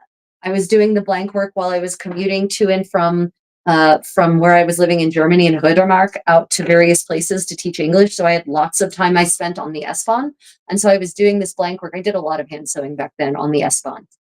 And so I learned a lot. For instance, if you're doing blank work in white, especially, you should absolutely wash your hands regularly and maybe even use gloves to keep your fingers from basically embedding finger oil and dirt into what should be white. Learned that. I also learned about, making sure that everything is under under even tension, under tension at all when you're actually doing the thread wrapping around the places where you've done the drawn thread, or where you've drawn the thread. Lots of lessons learned on that first piece. And then I set up a second piece, and I set up a second piece to do in the Crivelli style, a sort of collar. And I actually got pretty far on that, and then it just kind of got forgotten about after we did a military move. Welcome to, things that genuinely often happen. What on earth happened here? Oh, apparently I somehow missed getting some loops in my tie around. Oh, I'll fix that now. Yeah, so blank work might be more likely for me to have on the slate next rather than embroidery. But I also have project-itis, so I really have issues sticking to just one project. Just one creative thing. I've actually had to discipline myself so that I will not start a new project until I have finished one project in session. And I've limited myself to 5 projects at a time. So. And it works so well. It does work well, actually. It really does. I used to have 10 or 15 projects going at any time. Sarcastic. Sorry, I did not mean for that. But sounded sarcastic. It does work. It is the technique that keeps me from having 10 or 15 projects going at any given time. Okay, so here we go. Finger loops. Loops all made. Anchor them to what is, in fact, basically an anchor. Solid steel barbell.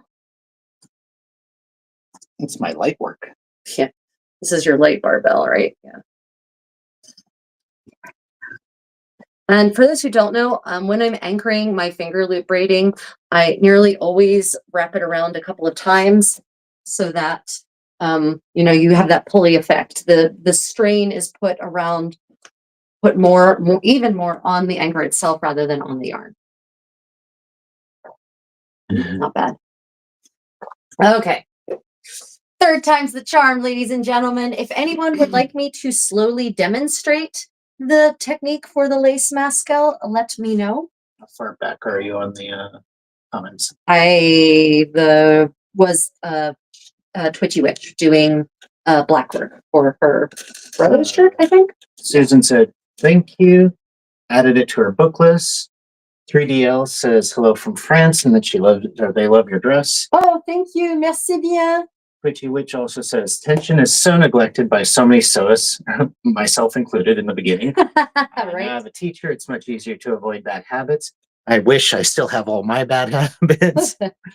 ADHD, I have the opposite problem. The autism refuses to pay any attention to anything else until that project is done.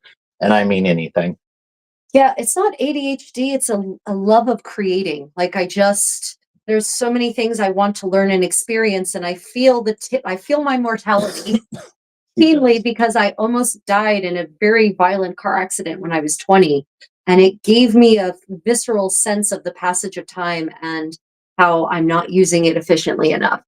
So it's definitely not ADHD. I'm not that kind of person. I have a lot of energy, but it's not that kind. So much energy. Yeah. Risa says hi. Who says hi? Risa. REZA. Oh, Reza. Reza. Welcome. Thank you for joining us again. Yeah, tension, I'm demonstrating the importance of tension in this finger loop braid, right? In this lace making here. It's so important, and it is often so forgotten by sewists and embroiderers, especially as you say, especially at the beginning. And of course, modernly a lot of people use embroidery hoops, which if you don't take certain steps are notoriously bad at actually maintaining the tension. So, in historic Korean embroidery, they actually take the silk that they're embroidering and they nail it to a wooden frame, and to maintain the tension. And then after the embroidery is done, and this is something I never seen applied in Western embroidery, but they actually take steam underneath, once it's done, underneath the framed up and embroidered silk, and they use the steam to relax everything so that it's all even, so that even if there has been some extra tensioning in one place or maybe slight warping of the silk in this other place, the steam causes it all to relax and go flat, and then they let it dry that way, and then when you take it off of the frame, it's all perfectly flat. And I was like, oh my god, why have I never thought of that before? So my next embroidery, whatever it is, I will be applying the steam technique prior to detensioning. And I'm excited to see how that's going to improve the flatness, the two-dimensionality of the final product, as it were. Lisa Robinson says hi from Indiana. They can't see your machine. She doesn't have a machine. Sorry, Lisa. Oh, this is not a sewing. This is hand sewing, not machine sewing. And right now we're on the finger loop braiding part of the crafting part, the medieval crafting part, the finger loop braiding part. So I'm doing a 15th century lace, actually, called a lace Mascal. And it creates a really interesting narrow wear that can be used as trim on garments. It could be used also as that's what I'm looking for. Purse strings, if it's the right thickness of yarn or thread that you're using. Yeah. So if anyone wants me to slow down and demonstrate the basic technique, the basic braiding steps for the lace Mascal, just let me know. Twitchy Witch says, oh, absolutely. I've had extremely poor mental health in the past, and now that I'm healthier, I don't take any time for granted. I want to do as much as I can. Understand that. Yeah, I don't understand these novels in which immortals like vampires are depicted as suffering from ennui. I mean, what kind of incurious being must you be to suffer from ennui on this planet?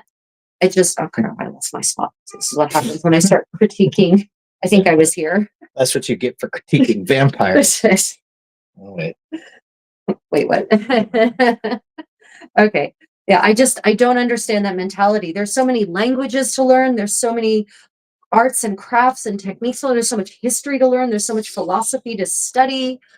I mean, so many places to see and explore. I just don't understand ennui. And new people to meet. Always. And new people to meet. And even, the theory is always all people are the same. Bullshit. Just bullshit. Having moved almost my entire life, I guarantee you all people are not the same. Yeah. Lisa says, yeah, I want a close up. um, you missed a step. Do you want me to bring the camera? Okay. And this is great. Okay, so steps are, first off, we have 8 loops. And remember, fingers are A are your pointer finger, B is your index, your middle finger, C is your ring finger, D is your pinky, right? So this is actually a series of swaps. So it's actually a pretty good braid to start off with. And I will actually show you what we will be making. This is in this yarn anyway. This is what you will end up with. This double helix thing. Now, in the original, when you're working with a thinner lace, a thinner thread or thinner yarn, this is what you get. This really fun eyelet effect, right? Double helix eyelet effect. So I'm specifically working with this really big yarn, one, because it's good for testing out new braids, also because it's actually visible on the screen, right? Okay, so first, A actually swaps through with A to A. One loop goes through the other. Then B to B, C to C, D to D. And now basically we've just swapped left and right across.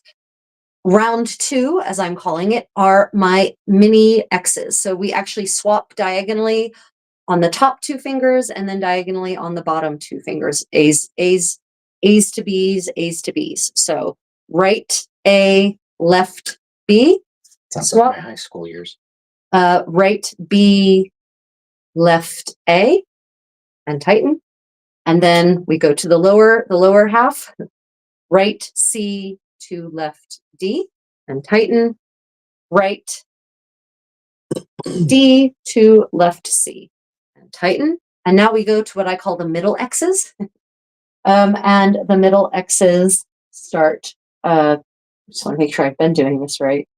Yes, I have. Okay. Right. So we go D or C right to B left and swap, hence the middle X, and then B right to C left. And that leaves us at this point with staggered colors on both hands, green, red, going from A to B. Right. And now we have the what I call the corner X's, the final round of X's, and we go A right to D left and A left to D right. And now we have gotten through the colors and we have swapped. Red is now on top, green is on the bottom, and then we repeat. Any questions about that anyway? Not yet, but Twitchy Witch says, you understand me. Referring to the vampire I do. immortality thing. Totally. What nonsense.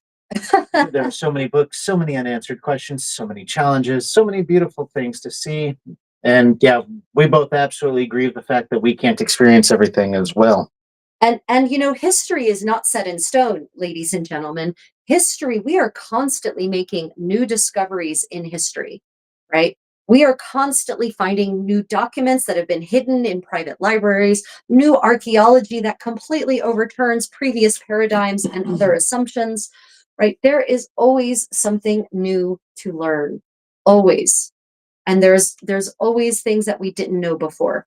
Now, granted, I guess if you are an immortal creature and you've lived, maybe you think you've lived it all, but even still, there's no way you've lived through every bit of history through every place, right? Your experience of history is going to be relatively local. So there's still other histories to learn.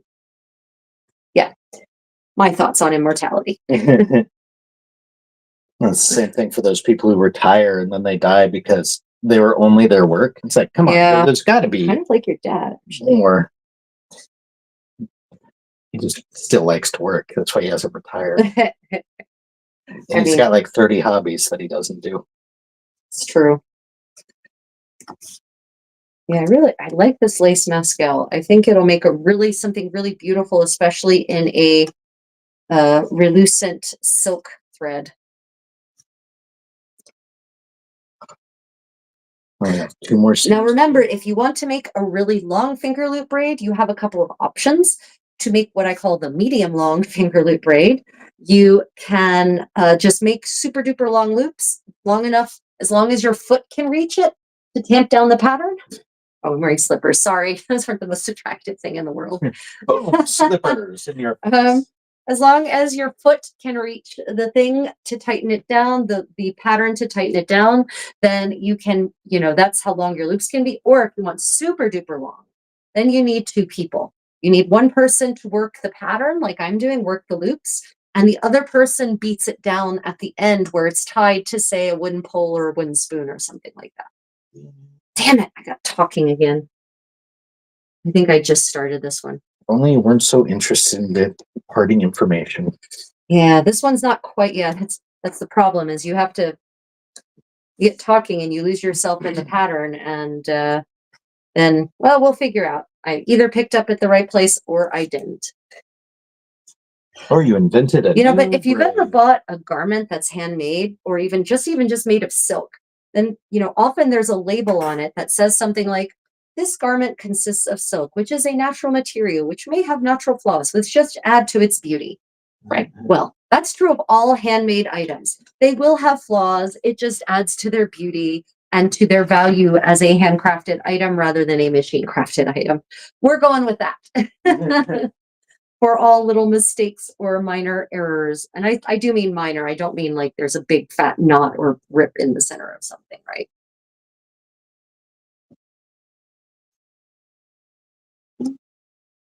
I maybe picked up where I was supposed to. Yeah, could be. Across, across, across, all the way down. And then we have our upper crosses. We have our lower crosses. And then we have our our central crosses. And we have our corner crosses. Oh. Yeah, goes definitely. This one moves pretty quickly. Unlike some of the laces I teach in my advanced finger loop braiding workshops, where like the lace indentured has 46 steps just to get through one pattern repeat. It creates a super neat thing, but wow. So I will also probably be rolling out the pay what you will model for my advanced finger loop braiding classes. So if you are interested in, and those will be via Zoom, so you'll actually be able to see me, I'll be able to see you, we'll be able to talk more like using our voices together. Yeah, so that did not go through. Through. There we go. Asilfer? I don't know how to pronounce it properly. I think it's Scandinavian. Okay. Asaelfr said hi. Hello, welcome to the stream. Thank you for joining us today. I really appreciate you all coming and getting creative with me. If you have questions about medieval costuming, living history, textile arts, just let me know and I will answer them. Or questions from some of my other videos or content. I am here for you. And Luis Ribeiro says, "We amor vamos namora conmigo gota de voce." Voce? I don't know. Hoy amor vamos namora conmigo gote de você. Oh, Luis, gracias.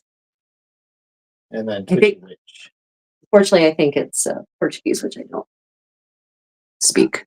Yeah, Twitchy Witch says. It's so interesting to hear someone talking about their passion as we craft. It feels like a village sewing, spinning circles, sharing the latest gossip and techniques. That is totally my goal in this. Is one, I like creating and I like sharing that with you all and people who want to actually learn something new. But I also like just chatting about all of these thoughts that are in my head pretty much all the time. Okay, I think I can get one more. Fingers worth. I can maybe get one more fingers worth. What textile arts are in, Susan? I'm not sure your whole comment came through. If you could elaborate. Yeah, Susan sometimes her typing device, whatever it is, sometimes does strange things. Wow, I really did not do any What's it called on this inside one? Did I Didn't do any what? uh, pleating or whatever it's called? Oh, yeah, you're gonna need. Oh, Yeah. yeah, you're gonna need to replete that. Okay, so I've reached the end. Yeah, you can. There is a definite learning curve between the first one and the third one. I think I've got it down now, though. I think I've got this one down pretty well. Okay. For those who are just joining, welcome. Don't forget to hit the like and subscribe if you'd like to see more such content. I'm doing all sorts of lives, so if you want to be notified about my various lives, make sure you click that notification bell and make sure you click on all. Otherwise, YouTube will just the almighty algorithm will decide for you what you want to see. So if you want to have your own, if you want to decide whether to keep watching yourself or not, make sure you click on all and not just I don't even know what the other option is called, but yeah, make sure you click on all. Okay. This one is So done. Susan, textile arts in the Seoul National Museum, that they surprisingly don't have a ton. No, so the Seoul National Museum, distressingly, has no textiles in it whatsoever. And They had some like purses or something in one of the displays once, and that's yeah, like late it. Joseon, super late Joseon, Yeah. right? Like practically modern. And I think so. Why is that? I think one, because in Seoul there is the Seoul Arts and Crafts Museum, which has a lot of textiles in it, but their textiles are very old. No. For the most part. They have a couple of pieces. They've got a 14th century embroidered silk screen, which isn't even, the original isn't even on display, which makes me so sad. They have a reproduction on display. And they've got a couple of pieces of grave finds from the first millennium of embroidery, and I mean tiny pieces. At this, so we'll have to do a tour of the Soulcraft Museum. Yeah, we will do a soul of the Tourcraft Museum because they have a lot of fantastic displays, digital like video displays of how they actually reproduce these amazing historic Korean objects. Anyway, that's not today. And also because a lot of the extant garments in that part of the world from Gyeonggi-do are at the Dankook University and they're at their museum. So I think that a lot of things have ended up there instead of in the Seoul National Museum, sadly. So the Seoul National Museum is mostly pottery and metalwork and a little bit of painting, but not much in the way of painted art. It's mostly pottery and metalwork. Selfer asks, will we be using this braid for? And Susan said, thanks. Okay, so here is the final, this is my final lace Mascll for today. I will not be doing another one of these today.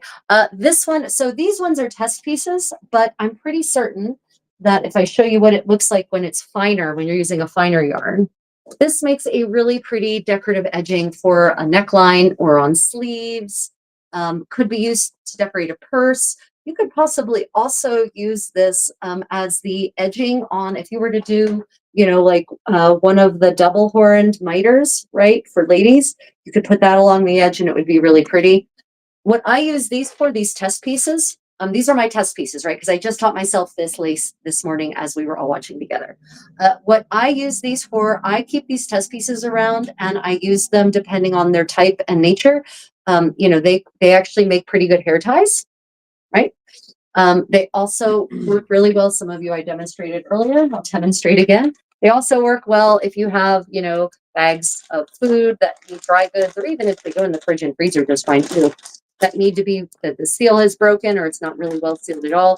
Then I use these test pieces of Fingerloop braid instead of rubber bands. Also, for my living history activities, I always keep a pouch of Fingerloop braid somewhere. I have one somewhere around here. I don't know where I put it, but I always have a pouch of all of my Fingerloop braid pieces, whether it's test pieces or final pieces, so that I have what I call my emergency Fingerloop braid, so that if I need ties for whatever reason, then they are available instantly. And I, in my encampment, when I'm setting up my 15th century encampment, sometimes I need ties to tie things to the walls, or I need to hold back a curtain, or I need to tie things to the spokes like tapestries, then I use these nice Fingerloop braid samples that I have, because why should you use something ugly like just string if you can use something pretty like Fingerloop braiding? And Fingerloop braiding, remember, is super strong, especially if you use plied thread or plied yarn, because then you've got this like triple strength. of the plied thread, plus the doubling effect or even trebling effect of the pattern of the braiding itself. Twitchy Witch has a rallying cry: abolish plastic ties, finger loop braid. Finger loops will save the world. Yes, exactly.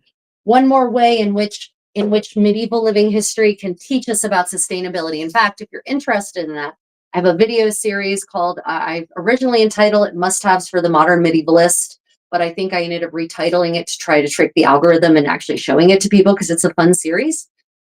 I actually go through a bunch of my living history items, daily objects of my daily living history life, and demonstrate how I also use them in my real life. Because why should you have two different kinds of, say, pepper grinders when my replica Mary Rose pepper grinder, behind you, Handsome, well, if you want to get that as an example, where my replica Mary Rose pepper grinder works just fine for grinding fresh pepper onto my food, right? Medieval decorative paracord, yeah, exactly. My beautiful, yeah. So this is my, got it. This is my medieval, this is my Mary Rose pepper grinder, right? It is a replica of the one that was actually found in the Mary Rose. This is the part, this is the hopper, so to say. This is peppercorns get put in there. There's a metal screen perforated, a metal disc that's been perforated at the bottom. This is the actual grinding action. You put it in here, grind, grind, grind. It smells so good still. And the pepper gets ground into there. So you can either grind pepper into here, or you can just grind it straight over your food like this. Right. So I have this. Why should I have a second pepper grinder? Why should I have one that's plastic when I have this? So yes, that does mean that I generally empty out my house when I go to a living history event, but that's okay. It's perfectly fine. So I have a whole video series, must-haves for the modern medievalist. Well, I took about the medieval originals, the replicas that I have, and how you can apply them in both your medieval and modern life. It's a pretty good series. I'm pretty proud of it. Yeah. Okay. Medieval decorative paracord. Exactly. Precisely. And you know, there's all kinds. Like some of you, last week I made this, and this is actually long enough to be a belt. This was, and I figured out, everyone, if you watched last week, remember I said, why is this making a tube instead of making a flat? Like it was supposed to be flat like this. And when I kept making it, I figured it out. I didn't actually read what was exactly on the page. And so I put in 2 reverses where there should only have been 1 reverse. 1 reverse gets you a flat. 2 reverses gets you a nice tube. But actually it makes a pretty, I found out, especially because I did the long ones, it makes a pretty decent belt. So yeah, so there's lots of uses for these things, right? Decorative trim, right? All kinds of things. Yeah, fingerloop braiding for the win. Okay. If you're a fighter, you can use it for your armor. Yeah, that's true. If you're a fighter, yeah. So remember, if you are a knight or a man at arms, a woman at arms, however you wish to call it, remember that this fingerloop braiding, as we call it, lace making in the medieval term, this is what your armor would have been pointed to your garment, to yourself with, right? You would have a pointing garment, and your armor would actually be laced onto it using these laces. And that's why I think there's actually 2 laces in here. One is for a double layer lace, and the other a lace couvert, and then a double lace couvert, right? So this is the double lace couvert, and it's showing you the layers, right? It's actually a 3-layer lace, and that would make a really, really strong lace for certain. So yeah, this is also a technique. And maybe next week we'll demonstrate the double lace couvert, because that's a 2-person. Both of the lace couverts are 2-person laces, so I can't do them by myself. But maybe next week we'll demonstrate the lace couvert. Only you had someone you could talk into doing it. If only I had someone here who knows how to make laces and would do it. I don't know. It's crazy, right? Okay. Which says a new meaning to the kitchen sink. Yeah, exactly. I do actually take a kitchen sink with me. Does that count? Susan asks, why are medieval items both works of art and functional, while today it's just functional? And Twitchy Witch actually gives the reply, it's a result of mass production. It's cheaper and easier for companies to make plain things that are easily replaced with very little care than carefully designed heirloom pieces. Yep. It's, yeah, there's no mystery as to why we've moved away from, I mean, remember, washing machines used to last forever. right? Maytag washing machines. My grandmother had a Maytag dryer from the 50s that she was still using in 1993. Okay. So, and it never broke. So, they used to make things to last, and now they literally make things to break down so that you have to replace them. It should be illegal, honestly. And the company designed obsolescence. Companies who do that should be punished with all kinds of fines for the environmental damage they have caused.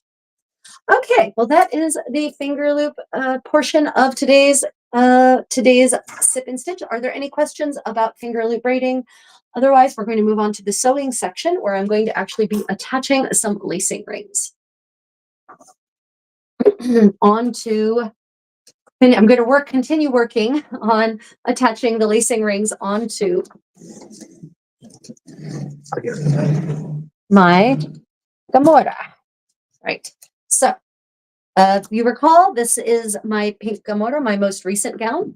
And I have, for those of you who are interested in how this gets made and the process of getting dressed in it, I have a whole project vlog video on making it from beginning to end with all the lessons learned, tutorials on the various stitches, and how to actually do everything step by step. And then at the end there, it's capped off by a getting dressed video showing me getting dressed with my damsel, helping me get dressed, doing the hair and everything, all the layers. So you can check that out. If you probably do a search for Gamora or Renaissance gown or project vlog, it's about 2 hours and 9 minutes long, the whole thing from beginning to end. So it's not a short video. So this is also the dress that sadly has the asphalt stains on it. You can see Most of them gone. they're still, well, Still no, there.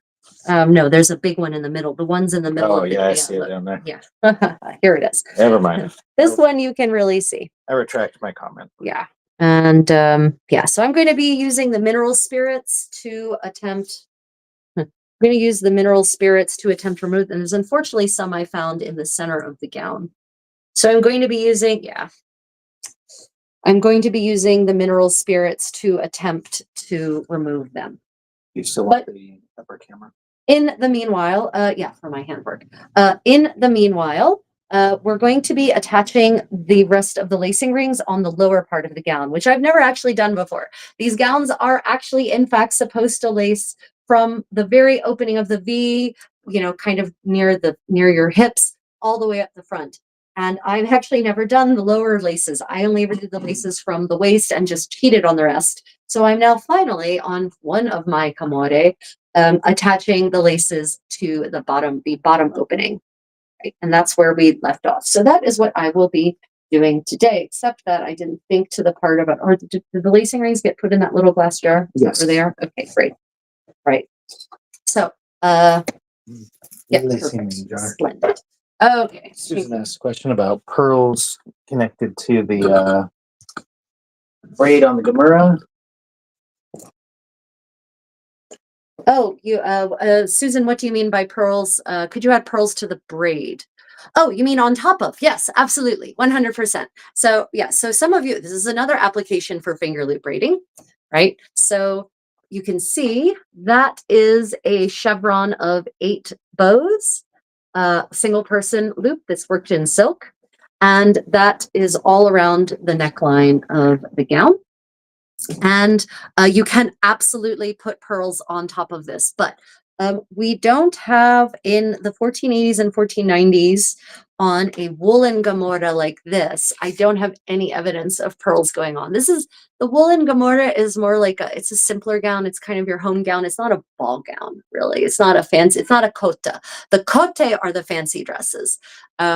So it's more likely that pearls would be added to the trim on a kota, on a silk gown, not on a wool Gamora like this one. Yeah. Nicholas says the dress looks pretty. Thank you. Oh, and Twitchy Witch asks, how did that happen? The asphalt got onto this dress because we were walking from the event site to the place where we were staying, and there was freshly asphalted pavement, and I wasn't paying close attention, and it somehow got on the dress. And also, the skirts of the dress, I was dragging a rolling bag carrying our event supplies in it, and the skirts got sucked up into the wheels of the dragging bag. And so there's also like burnt rubber stains basically in the skirt. So yeah, it's a couple of bad things happened at once, like all at once. It was just bad. It was just generally bad. I'm just going to take a break for some tea because I've been holding forth for a while. That's why I make tea. Yeah. So now once we get into the sewing, I'll be much more able to hold forth on all of my fun lessons learned from this week, because it's easier for me to talk and sew than it is for me to do a brand new finger loop braid and talk at the same time. Just because usually with the brand new finger loop braid, I'm still learning and I haven't really developed the process. And so trying to think about things I know and have learned while also focusing on my newly learned finger loop or lace making pattern doesn't seem to work out very well. But she says you can't see it, but she's cringing in pain for the dress. Yeah. So and it was like barely worn. It had only been worn maybe a handful of times. Like I just basically finished it last January. Like, okay, a year and a half ago, but this was back in October. So I had only finished it like 6 months before, and now it already has these stains on it. So yeah, it's kind of sad. It is what it is. Okay, I've got my poof, my lotus poof here. So I've been, doing reading as I always do. I'm always reading and learning new things. And I've also been watching a fantastic art historian, Valdemar Januszczak. He's got, I'm pretty certain it's a Polish last name. And He has a name. it's a fantastic last name. And I should have thought about practicing the pronunciation of his last name. Anyway, he's excellent. I love his presentation so much. And I was watching a lecture he gave specifically on a very famous 15th century painting, which many of you know as the Arnolfini wedding portrait. And I think we need to stop calling it the Arnolfini wedding portrait for many reasons. First off, are you all familiar with the Arnolfini wedding portrait? If you're not, and you have the ability, did you take the wax? But I have the wax space. If you're not, and you have the capability right now, then I recommend looking it up. Definitely give it a look. I'm actually going to switch now into my coif. You should definitely look it up. And so you can see what I'm talking about. It's the Jan van Eyck, very famous Jan van Eyck painting of God, I forget his first name. Giovanni Arnolfini. I can't remember what his first name is. Giuseppe Arnolfini, and his wife, who almost never gets named. They keep referring to her as Mrs. Really sad. I should have actually looked up her name. But they're standing in their bedchamber in Bruges, really elaborate, ornate, richly decorated bedchamber. They're holding hands. She's wearing that massive green dress. He's wearing something that's kind of nondescript and dark. And they're looking right at you. He's looking right at you for certain. So that is the Arnolfini, what is referred to as the wedding portrait. But it is not a wedding portrait. So yeah, not Voldemort. Voldemort. So weirdly, a comment disappeared from the stream. I don't know what's happening to comments. I'm on the horn with. But Nicholas had asked about, do you have any men's clothing? Oh yes, yes I do. I snagged this to show. And I just did a video on doublets, a short on men's doublets, specifically relating to a discovery I made in one of the paintings. And my condottero is you were supposed to get dressed anyway. I wasn't even supposed to be here today. Yes, you were. He's going to go get dressed. Am I? Yes, he is. He's going to get dressed, and then he'll show you how a 15th century, sort of mid 15th century, Northern Italian gentleman dresses. Yeah, we will show you. I promise. Giovanni, thank you, Susan. Appreciate that. Right. So the Arnolfini wedding portrait is not a wedding portrait.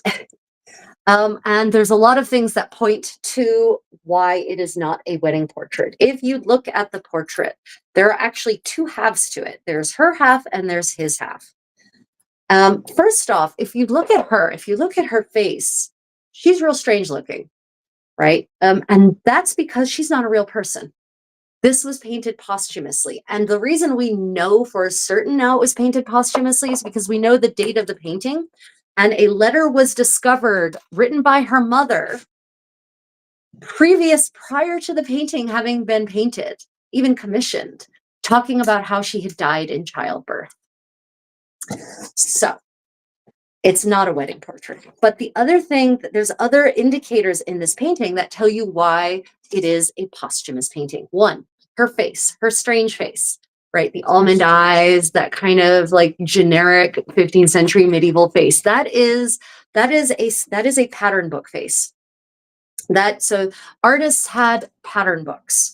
And for repeat, because a lot of these paintings were mass produced. They were not they weren't super original in the sense of the subject was original, and they were mass produced to suit a specific taste for their clients, and their clients kind of mostly all wanted the same thing. So the Arnolfini wedding portrait is no exception to that. It is absolutely the same idea that she is taken from a pattern book. So there were actually pattern books that showed you this is the face for the Virgin Mary, this is the face for this such and such a saint, this is this face for Saint Anne, this is the face for Saint Catherine, this is the face for Saint Elizabeth. Here's how their clothes are supposed to look. Here's how they're supposed to stand. Right. So there are these art pattern books, and artists copied from them when they were creating their compositions. Illuminators as well, by the way. Often the illuminators, especially for those grand illuminated miniatures, were full-blown famous panel artists. They weren't just illuminators. Okay, so it's funny, Waldemar didn't say this, but I looked at her face and that's a pattern book face, 100%. She looks like almost any Flemish Virgin Mary in the face, any of the other ones from that era. There's no difference. And that's on purpose because I'm assuming that actually her husband didn't get a chance to commission a portrait for her in life. And so the artist basically went back to the pattern book and just copied out a Virgin Mary face. And I'm confident that that Giovanni was perfectly happy with that option, right? Because, what greater honor than to be likened in the 15th century than to be likened to the Mother of God. I mean, really, it doesn't get much better than that. That's kind of a pinnacle for you as a woman, to be likened to the Mother of God. So that's number one for me, is she doesn't look like a real person because she isn't a real person, because she wasn't alive when the painting was, when the study was done. She wasn't alive when it was painted. And we know that from the records, but there's other really not subtle hints in the painting that she's really not alive. And because if you look at the chandelier, we're talking about the Arnolfini portrait, for those who are wondering. So the Arnolfini portrait, which was one of Jan van Eyck's masterpieces, if you look closely, look at the chandelier, look up above their heads. The candles on her side are all snuffed out. The candles on his side are still burning. Like, I'm getting goosebumps just thinking about this. And the candles on her side are some of them are freshly snuffed out. There's smoke rising from them. Right. So, okay. If there's not a clearer sign that someone's not alive, there it is. Okay, but let's go for less subtle signs. If you look at that very, very famous round mirror in the background that actually reflects the viewer, reflects you hypothetically, if you look closely in the mirror part. But let's ignore the mirror part itself. Look at the frame of the mirror. The frame of the mirror it's surrounded, it's decorated by pictures of the stages of the cross, the Passion of the Christ, right? And if you look at how they're divided, the portions of the Passion of the Christ, of the resurrection, the Easter cycle, basically, the portions that are Christ in death are on her side. on her half of the painting, and the portions in which Christ is still alive are on his half. Right? Talk about an eye for detail to really look that closely for this symbolism. So what? Twitchy witch. Of course, the single burning candle. That's right. The one candle's Yep. above him. Yep. The single burning candle is above him. That's exactly right. So yeah, that's indication number one, or numbers 1 and 2. But also combine that with the letter. This is a posthumous painting. She's not alive. And so it's really important to remember that when looking at this portrait, because of course, lots of fashion historians have looked at that portrait and looked at her dress, and they've taken it at face value that it is a dress that she owned and wore. Maybe it is, maybe it isn't. We don't know. We'd have to look in his household accounts, his expense accounts, to actually determine whether that is a dress that actually existed, whether it was something created out of Van Eyck's imagination. Because I know this is going to shock you when I say this, but even medieval artists had imagination. What? Yeah, right? So maybe the dress is real, maybe it's not real. The only way to really know is to go and dig through his expense accounts and or household inventory, and or if she had a death inventory, if a death inventory was conducted upon her demise, if she had a will. I don't know. I do know that a lot of wills in records were written by pregnant mothers, because tragically, mothers in the Middle Ages knew that that birth could end in life or death, and was likely to end in death. And not just for the baby, but for her. And so a lot of pregnant mothers wrote wills. Before, at the sort of once they found out they were pregnant, they wrote a will, because otherwise, they knew things could be left, especially if they had things they wanted to be bequeathed specifically. I need to pin this together. Grab me some pins, please. Especially if they had bequeathments they really wanted to see happen. If they had favorite servants, if they had family members they really wanted to have a specific piece, if they wanted to endow a convent or leave things for a specific altar or a specific chapel in a specific church, which often they did. So, if they wanted that to happen, they needed to write a will. So maybe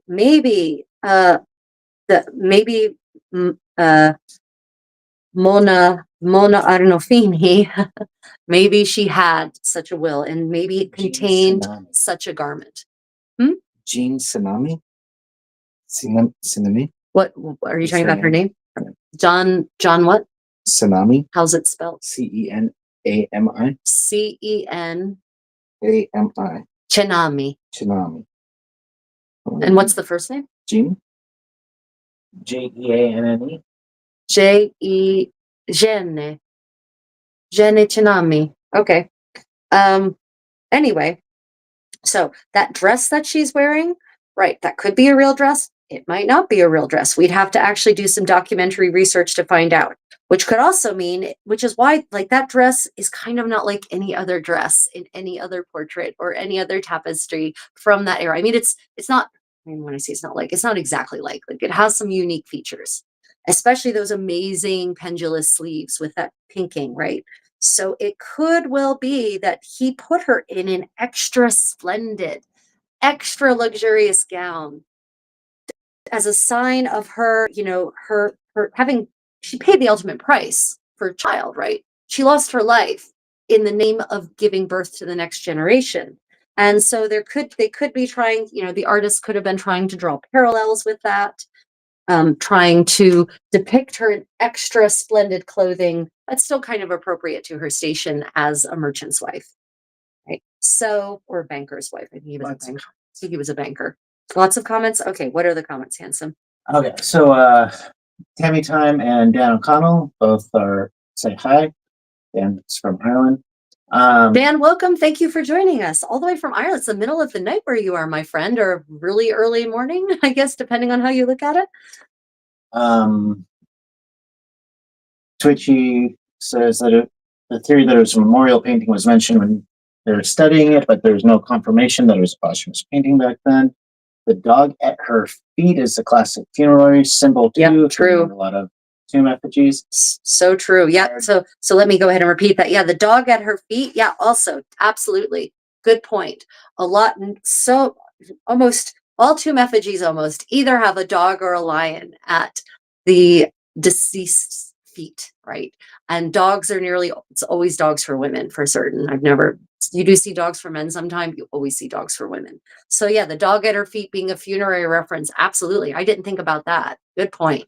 Ardennes asked which painting you're referring to. You may have mentioned it by this point, but it's the Arnolfini. Yeah, the portrait in question is what is referred to as the Arnolfini wedding portrait by Jan van Eyck, but there's no way it's a wedding portrait. Not a shot. I don't agree with that. I don't often take absolutes. I'm taking an absolute here. Not a wedding portrait. Anyway, go other comments. Twitchy and Ardennes both talk about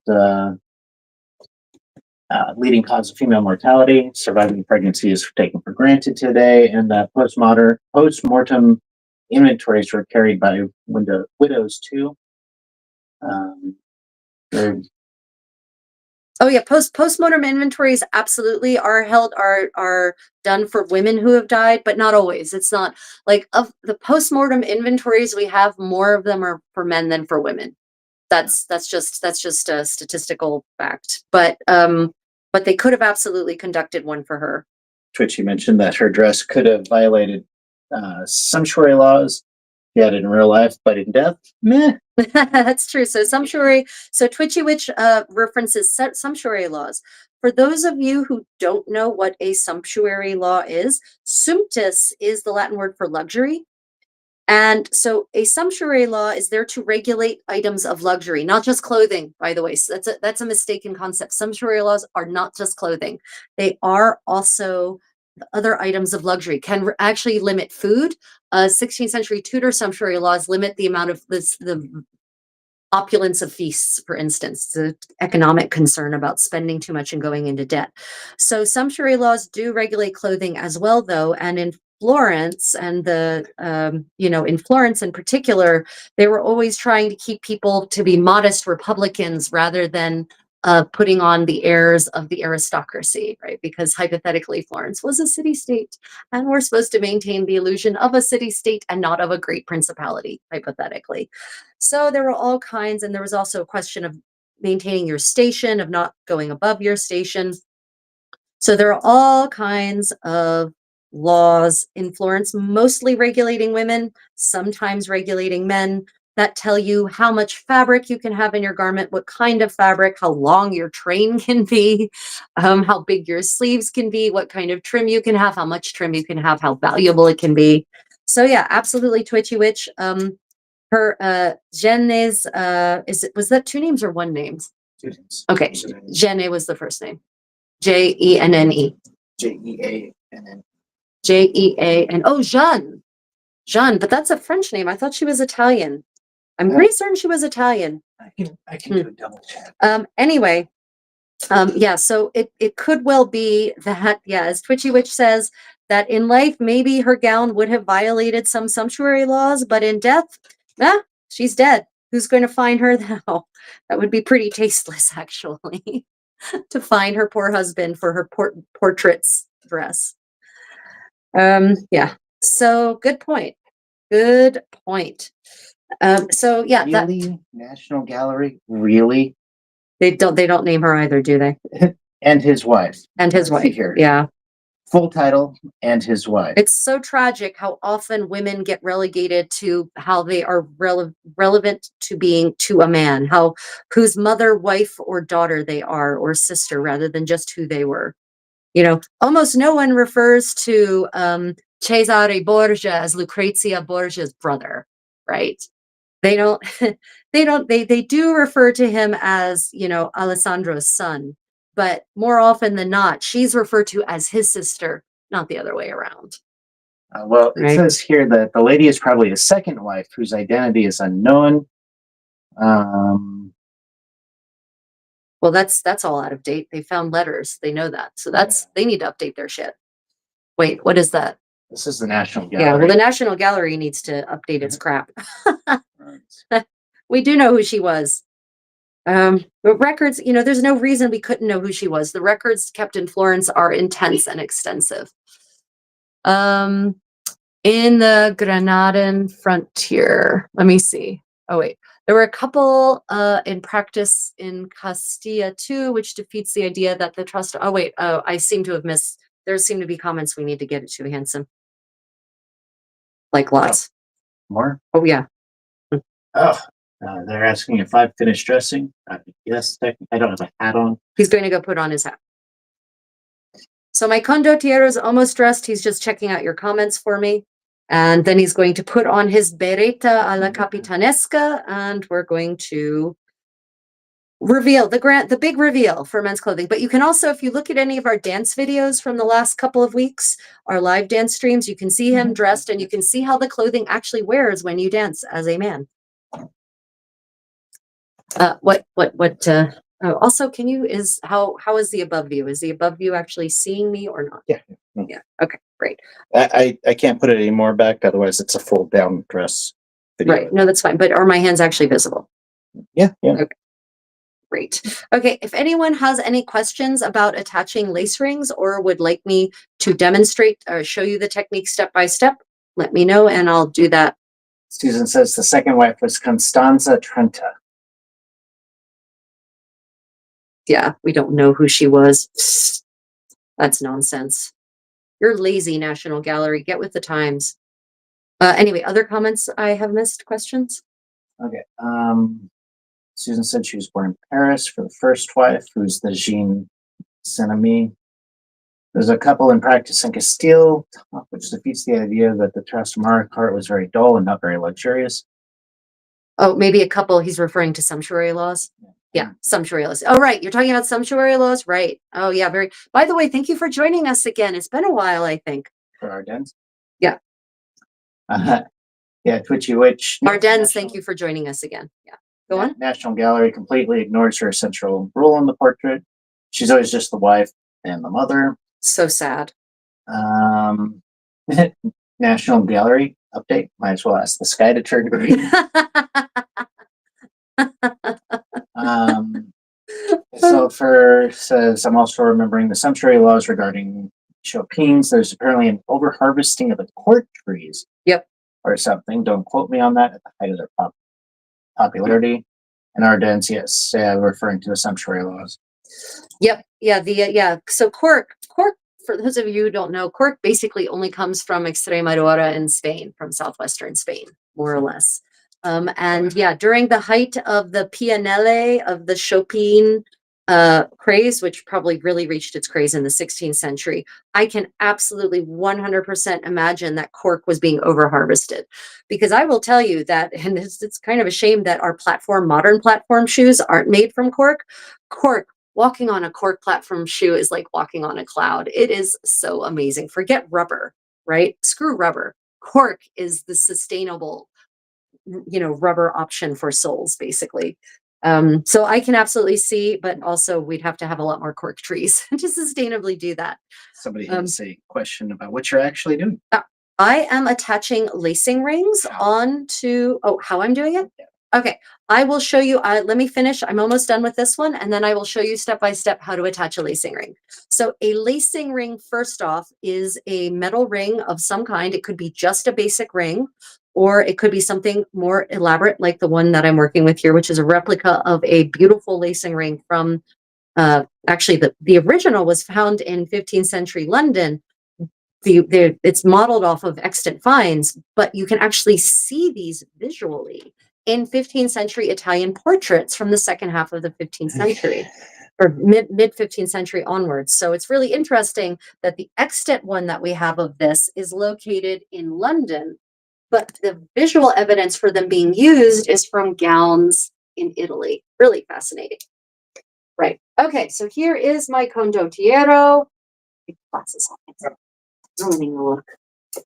We need to get you a pair of medieval reading glasses. Yeah. Right there, he's wearing. So he's got 3 layers on. Three. Yeah, 3 layers. Yeah. So he has his camicia underneath. That's the linen undershirt. Then he has his farsetto, which in English would be called a doublet or a purfant.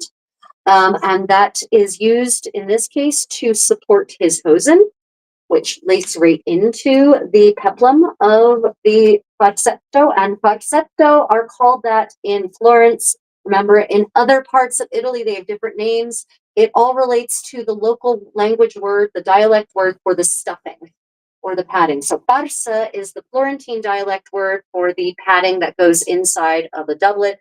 And its key feature across all of Europe is that it was originally a padded and quilted garment. That was its really salient feature. That's why it's called in Italian, especially. That's why where it gets its name from. Okay, and then on top of that, he's wearing a giornea. The more modest men's version. These come in all lengths, and they can be belted or not belted. This one does not have. Why are you not? No. Turn and face. This one does not have structured pleats. This has unstructured pleats, which means that without the belt, it would just hang loosely. But with the belt, the pleats get fall or held in place, basically. But of course, with motion, they get they come loose and they get baggy, and so you have to replete them. You have to readjust them. But in this case, we go with the option where the back is left hanging free, which is good, especially for warm weather when you want to have, and for dancing, of course, because you want to have that full flow. Okay. Questions about the man's ensemble? You might not want to. You're probably just gonna have to move it again. Maybe. Hoping not. Yeah. Questions about the man's ensemble? Let me know. And of course, Hanson, pin this to your. Oh no, that not with that pin though. With the big pin, pin it into your beretta.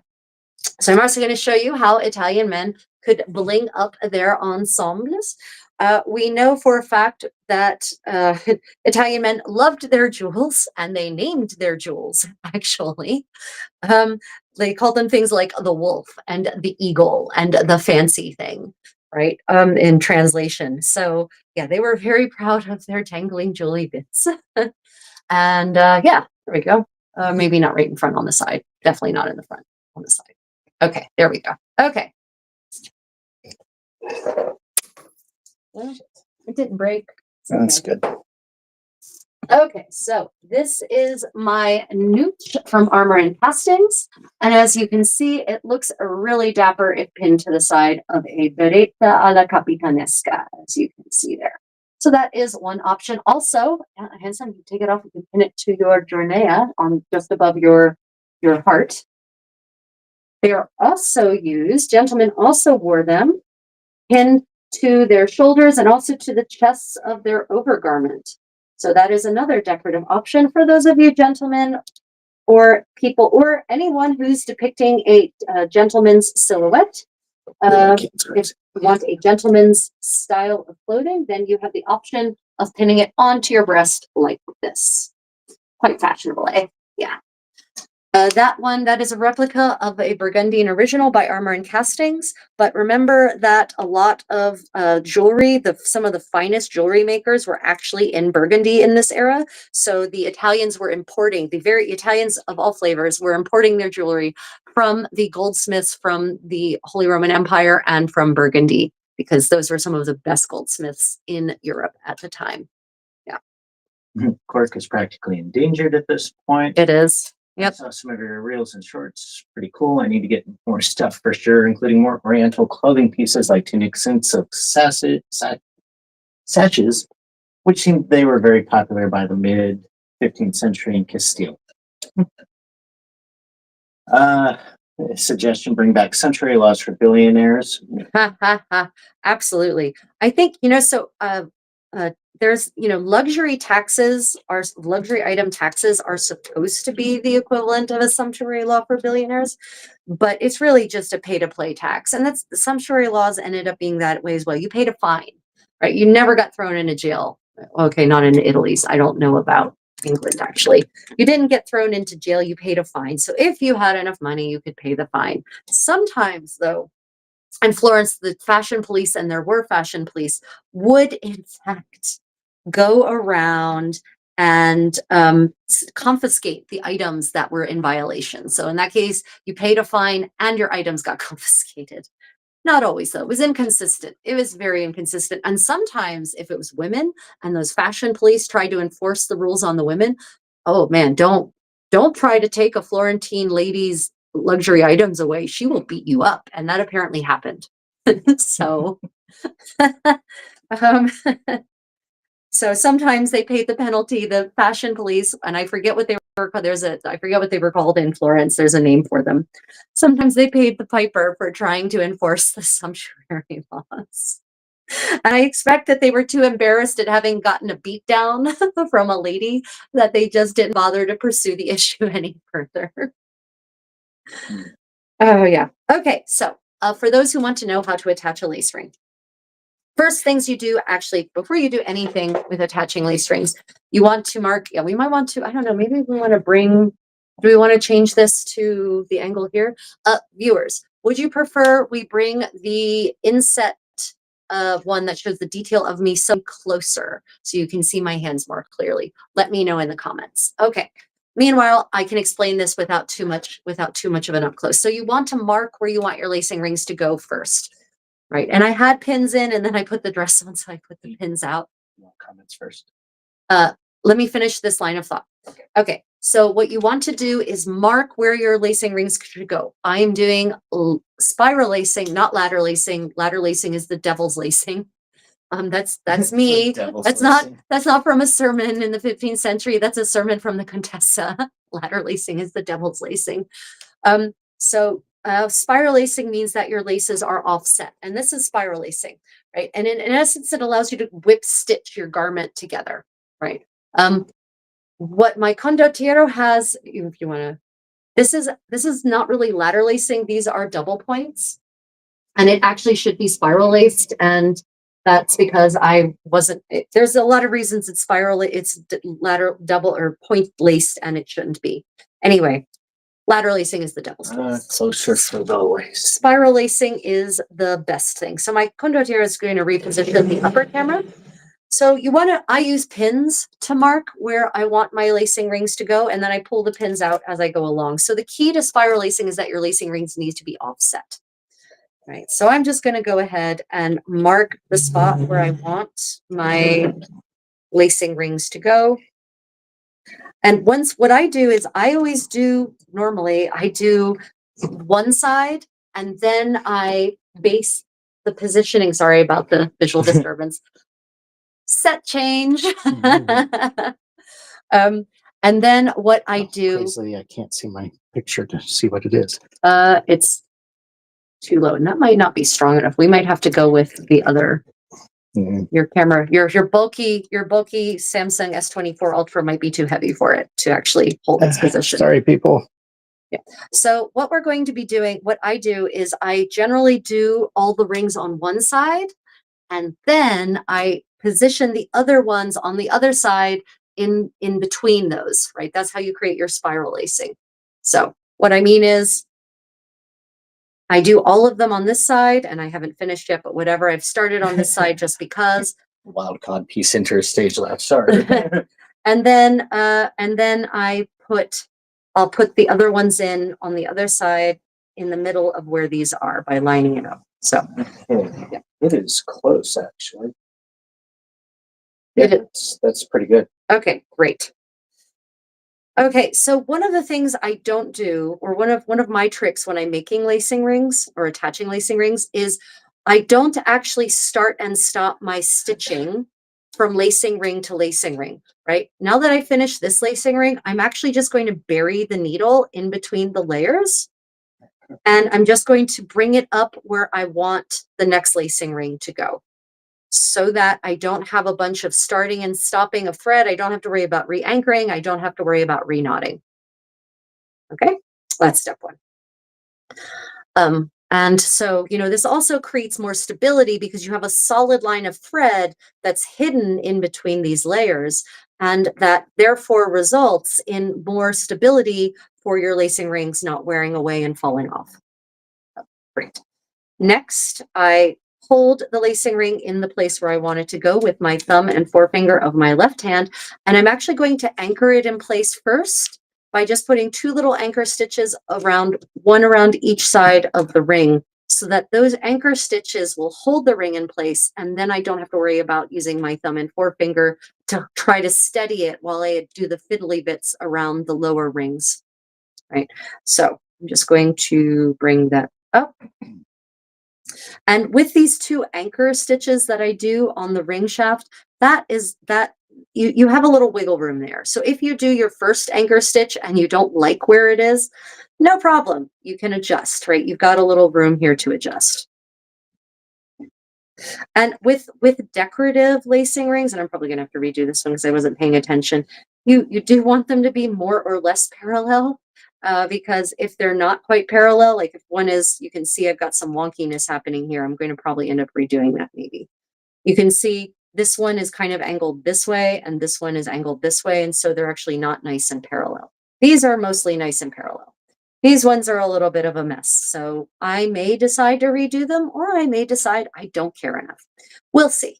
We'll see what ends up happening. Or I might just wait for it to fall off and then redo it then. There's a lot of ways this could go.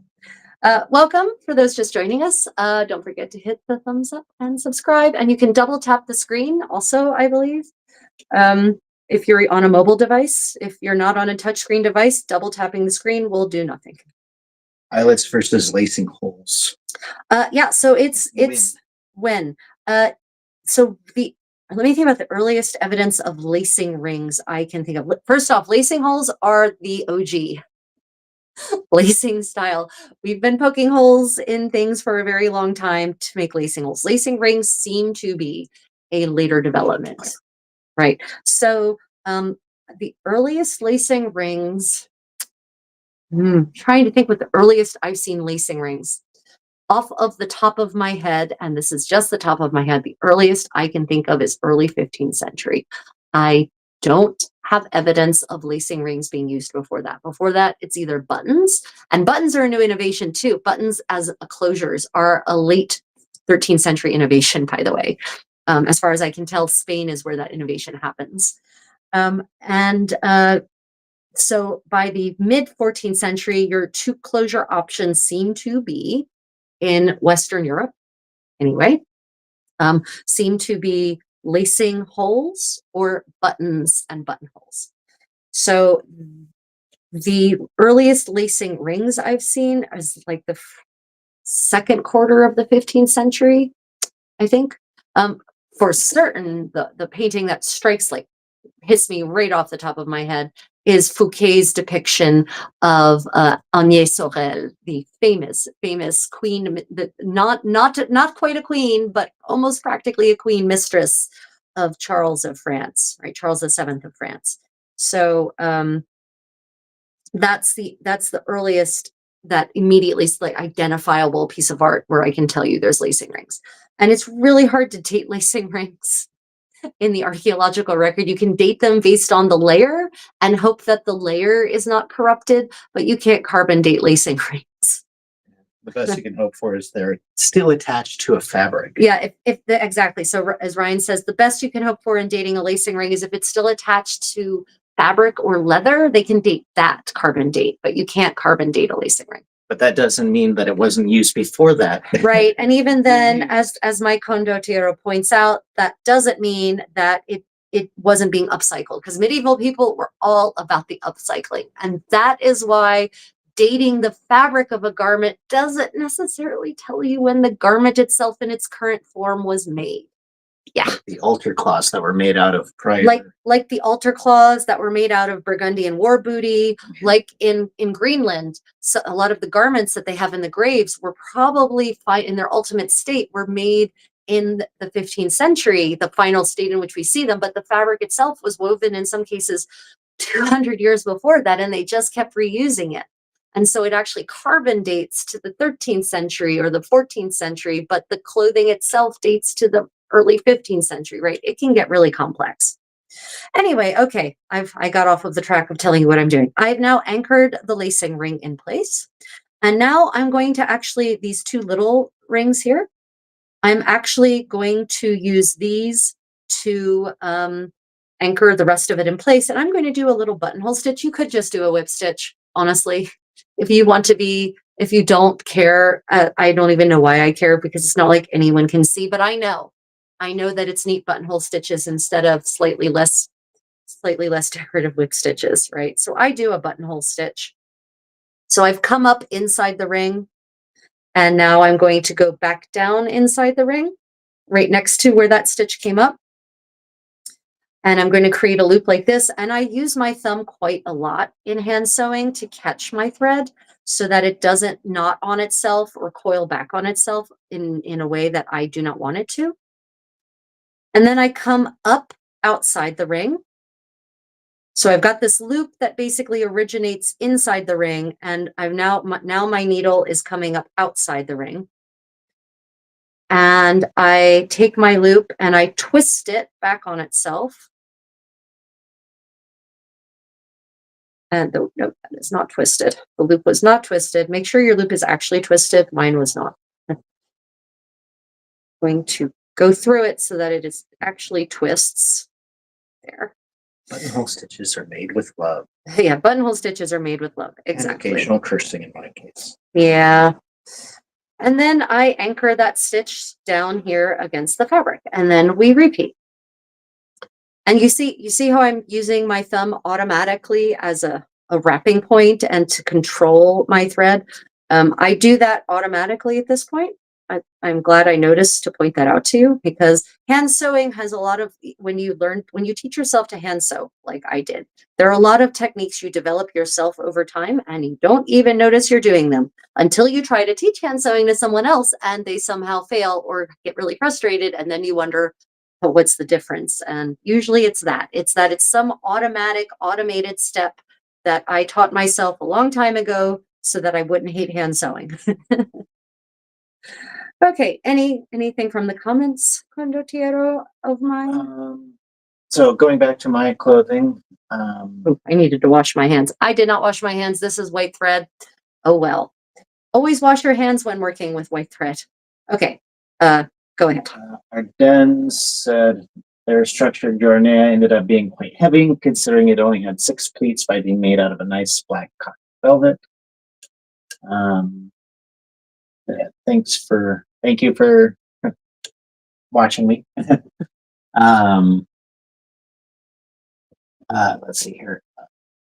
My jornea, what's the fabric?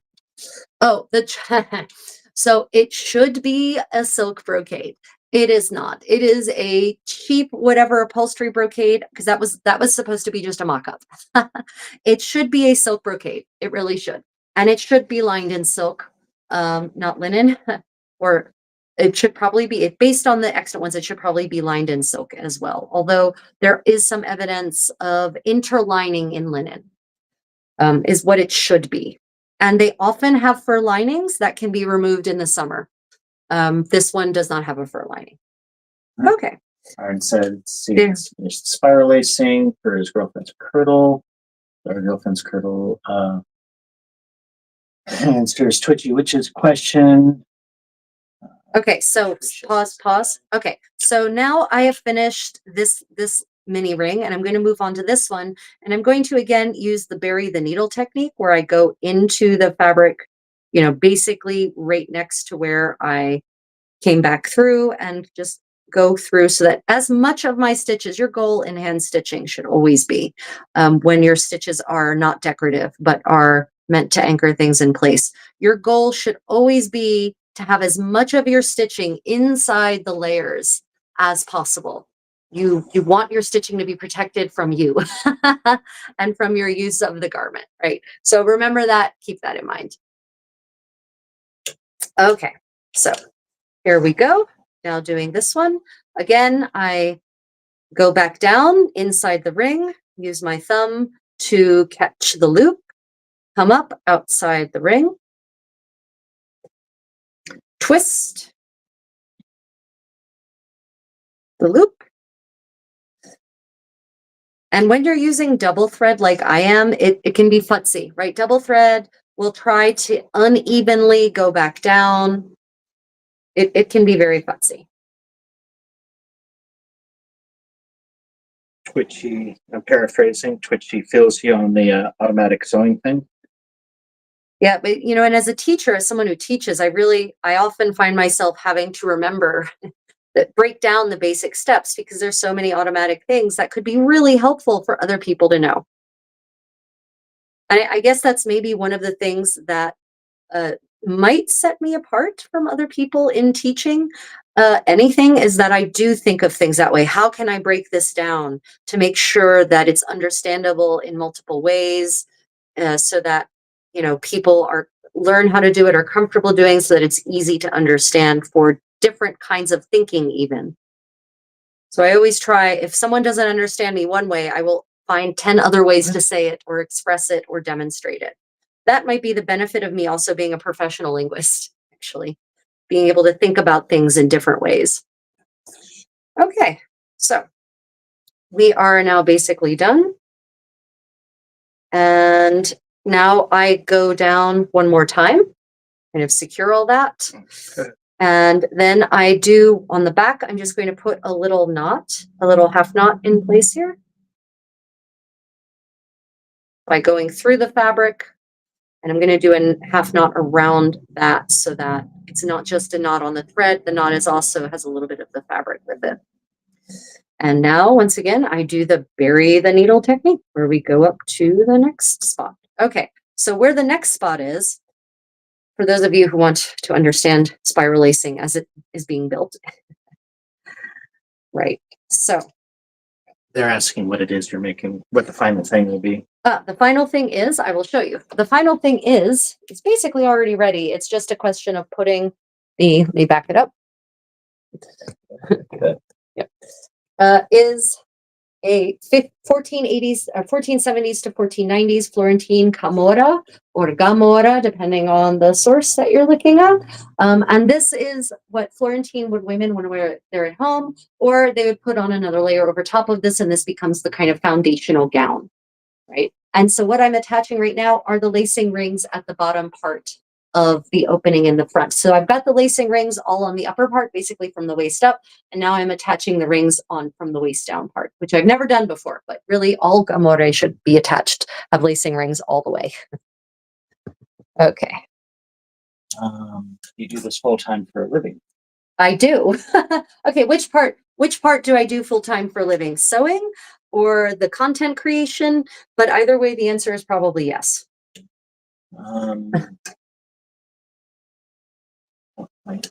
Okay, so and the comment disappeared. Oh. That one was a good one. what was the comment? I don't know why comments are disappearing. I'm a little frustrated. I'm going to be reaching out to tech support to find out why it's happening. If your comments are vanishing, please either reach out to me on social media and let me know, when and how they vanished. Or post a comment under this video, in fact, when it publishes.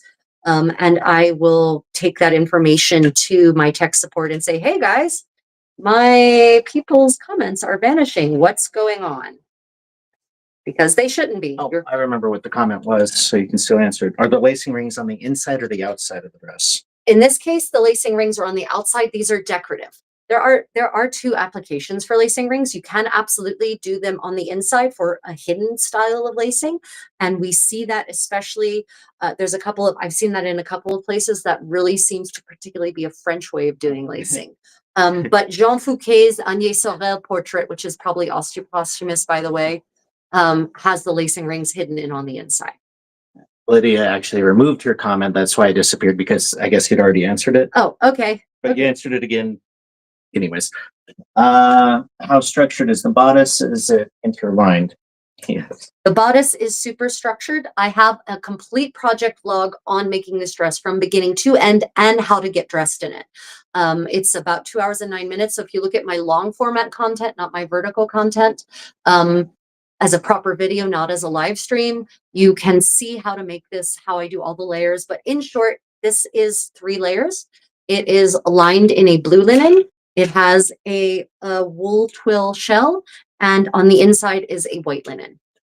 So it's not quilted though, and it's not padded. So I would say it's medium structured. It's pretty soft. See, very soft. The way I turned back the seams and finished them with this folding creates light soft ribbing, but not really. And it's only in 3 spots. And then the front is relatively firm, but it's pretty soft. It's not terribly structured.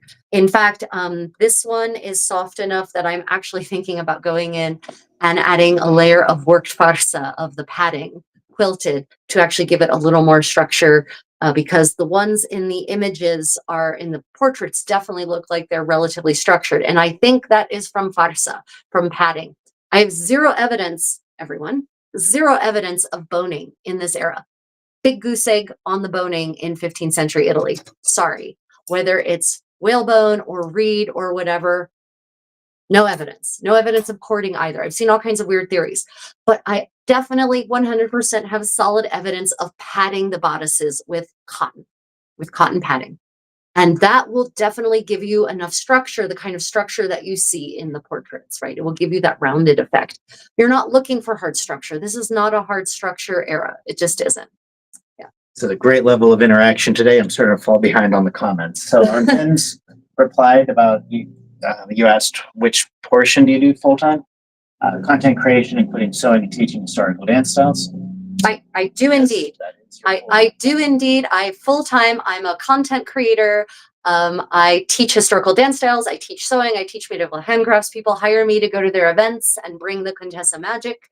Yeah, this Next is one is war. the next one is War of Yes. Right. So the next thing, my next gig so far, my ear is still filling up. My next official gig so far is the War of the Roses convention, first ever of its kind, being held in the United States. It's in Baltimore, next Washington, 12th to the 14th, I believe. And we will have guest speakers. I'm the official War of the Roses dance instructor and entertainment entertainer, I guess. I'll be leading dance, teaching a dance workshop and leading a ball there. And we will have professionals on his 15th century tailoring and workshops, and there's going to be historians, professional historians. It will be a good old time. So if you're interested and you're in the US, check out War of the Roses Con. You can see me in person there. So yes, I definitely get hired to do this professionally. A Sulfur. If I'm pronouncing the name wrong, I apologize. Oh yeah, sorry. AE. It is AE is an A sound usually. Yeah, then I might be pronouncing it right. Sweet. I appreciate your live streams and variations of your explanations for different learning levels. Also love when you point out how you deal with little problems, puzzles that you come across. Nice. Yeah.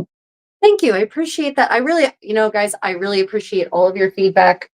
I'm always open to constructive criticism. I don't take well to insults, but I do absolutely love constructive criticism because it makes me a better person, and your questions, better person, and also a better teacher. But also, your questions show me where I can improve my explanations, right? They teach me how to teach better. So I always appreciate questions and clarification. Let's see here. Something Soon says, I love this time period. So gorgeous. Hello, Something Soon. I don't think I've seen them before. Something Soon. Welcome. I don't believe I have seen you in my live stream before. If I haven't, I've forgotten. I apologize, but welcome. Thank you for joining the Creative Contessa medieval crafty community. And Twitchy is going to watch your full thing because she wants to make something similar for their sister. And so for my project vlogs, remember, I also include copious historical references. I include primary sources. I tell you where I'm getting the information. We talk about archaeology. I talk about culture. I sometimes talk about salacious things I read about interactions between the people in the era of the garments. And the same thing for my getting dressed videos, for my actual like narrated getting dressed videos, like my getting dressed. I have a getting dressed video, not in this gown, but of one of my cotes from a couple of years ago, but still, or my getting dressed as the Burgundian Contessa, right? I present primary source evidence and talk about all sorts of salacious stories that are relevant to the culture and clothing in question. So remember, it's not just making. For me, it's never just about making the garments. It's about understanding the cultural and historical context and sharing that with you. References are life. References are life. They indeed are.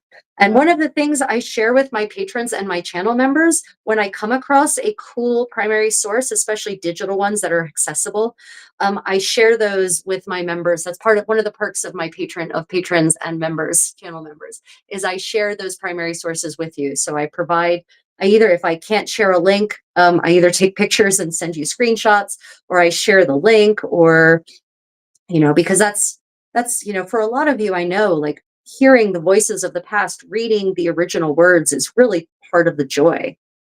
I agree with you, Twitchy. It's a great stream with peak content, and the Contessa and other and similar excellent historians is what YouTube should be used for. I thank you for that lovely compliment. I'm hoping YouTube is maybe cottoning on to the value of what I do and the interest, and that people are in fact interested in it. We'll see. I did an impromptu pure finger loop braiding session last week, and it got 21,000 views in the live stream. I just couldn't believe it was that many people. So maybe we'll see. Plugging for stuff where they can get the medieval lacing rings. This is coming from me. So the smaller ones, Armor and Castings doesn't sell, but they do have larger decorative ones. Has anyone asked where they can get these lacing rings? What in God's name did I just do? That I don't know. You got distracted by me. I did. I'm so distractible. No, you're distracting. I'm distractible, apparently. So for those of you who might be wondering, these lacing rings are not by Armor and Castings. They are by Billy and Charlie's Finest Pewter Wares. They have a website and you can buy them. They are replicas of originals found in London. So they are found on portraits from the 15th century. If you look at Crivelli and Ghirlandaio's portraits, you will see lacing rings just like these, amazingly. And I think maybe some of Botticelli's portraits as well. His portraits, not like his crazy, not Primavera, not Venus Comes to Cyprus. Oh, that brings us to our next art history topic of the day, Botticelli's The Birth of Venus, which is also not the birth of Venus. I think, do you all know the painting to which I'm referring? The beautiful, stunning Venus depicted in actually a very Mannerist style on the shell, the scallop shell, right? And her, the various nymphs and the winds are bringing garments to adorn her as she comes up on shore, right? Everyone calls this the birth of Venus. It is not, dear friends. Are any of you familiar with the myth of the birth of Venus? It's pretty grotesque, as a lot of origin myths are, if you actually think about it. I mean, even the Judeo-Christian origin myth of humanity is pretty gruesome. God reaches into Adam's ribcage and rips out a rib. Damn. No one really thinks about that in terms of how that would actually go. But the Aphrodite's origin story is Wow. is one in which, and God, I hope YouTube doesn't ban me for this because it's pretty brutal. I'll tell her in a moment, Twitchy. Uranus and Gaia, sky and earth, the mother wife of Uranus. He's basically lost his mind, and so she tricks him into engaging in coitus with her while she has her son Kronos go and basically rip off his testicles and toss them into the sea. And from his frothy. From his testicles flows forth his semen, and it becomes the frothy sea foam. And out of the sea foam, from the middle of a ring of the sea foam, arises Aphrodite. Please don't ban me. I did not violate community standards. This is educational. And Aphrodite is tired of talking about it. So that is the birth of Venus. If you look at what Botticelli's depicting, that is not the birth of Venus. But there is absolutely a scene from one of the primary sources, may be the wrong word when you're talking about mythology, but one of the original ancient Greek sources for our knowledge of the myths talks about Venus's arrival at Cyprus, her coming to land, not her birth, but her first arrival, her first disembarkation. Cyprus is where she leaves where she first arrives on land. And so Botticelli's painting, and it's described almost exactly, it's depicted almost exactly the way it's described in, God, who was it? It was not Ovid's Metamorphoses. It was, if anyone can remember the author, the ancient author who brought the story, the earliest story, I think it's the earliest version of Aphrodite's arrival on Cyprus, drop it in the comments because I'm blanking on it right now. Nope, completely gone. Twitchy became a companion. Oh, Twitchy, thank you. Wow. Twitchy, you just became a companion. I'm really honored. Thank you for supporting me in that way. That's fantastic. Yeah, so the other thing that members get is also early access to content and sometimes unique access to content. So you will find a lot of videos that aren't accessible to other people, extras, sort of raw footage where I've provided you with all of me sewing for 20 minutes. Yeah, and other extras. Wow, thank you, Twitchy. Appreciate that. It's why it shows her being surrounded by flowers. She's bringing the beauty of love and life around her. Yep, exactly. So it's her arrival on Cyprus, not her birth. Her birth would be a much different, a much different visual. Yeah. So, But if you know, you know. If you know, you know. Let's see here. Susan says you're extremely patient, which in my humble opinion is a requirement for teaching. Oh, I somehow, because I was talking, I somehow started a new line of stitching. So I'm just going to show you all what's happened here. I somehow got distracted in between moving the needle from my last lacing ring to the next lacing ring, and instead I just started a whole new needle of thread over here. I don't know. This is what happens when I get talking about fun things, right? When I get sharing information about which I'm excited. Oh well. Let's see what other. Ovid. Oh no, I don't think it's Ovid. I don't think it is. It's a different name is that I'm thinking of. Adrian Shepard says hi. Hello, Adrian. Welcome. Thank you for joining us today. And Pidgey says it's not their favorite Botticelli. Their favorite is, of course, Primavera. Primavera is beautiful. I've had the great privilege of standing in front of all of those paintings and portraits and works of art in person on multiple occasions. And, you know, what's funny about Primavera is when I first saw it, it was smaller than I expected it to be. I was honestly expecting something a lot bigger. But then by the same token, when I finally got to the Cappella Sassetti and the Cappella Tornabuoni, the Cappella Maggiore in Santa Maria Novella, I was shocked by how big it was. So it's funny how our imaginings of art as we see them in books don't really necessarily align to their size in real life. But Primavera is beautiful, and Primavera is such a fantastically interesting painting. And you really do have to read it from right to left, right, as you're looking at it, from right to left to understand what's happening, all the ways in which Botticelli managed to capture so many different things that are happening. It's really a fascinating work. Apollodorus. What was the name? Apollodarius? Might be. It's not the name that doesn't. I mean, I know Apollodarius. Susan's checking. Christy Fricks. Oh, Christy, welcome. Thank you for joining. Is your Irish chat? Irish chat is tomorrow, my time. So for those who don't know, I'm once more being joined by Philip from Irish Medieval History for tomorrow's live stream, which will be earlier in the day for some of you or earlier in the morning for me. It will be at 7 a.m. Seoul time, and it will be therefore at 6 p.m. East Coast time, or in the US, or whatever your respective time zone is relative to that. And we will be talking about my fascinating learnings about medieval Irish textiles and how they apply to clothing, medieval Irish clothing.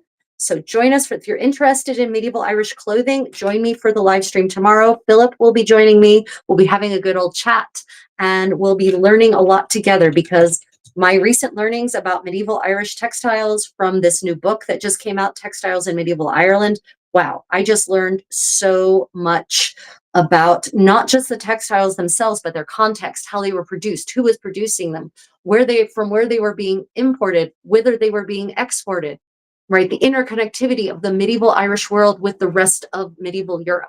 So many things to share with you tomorrow. So if you're all interested in historical textiles, if you're interested in the history of Ireland, if you're interested in fashion history, join in. It will be a live chat format. So of course we'll be answering questions as well.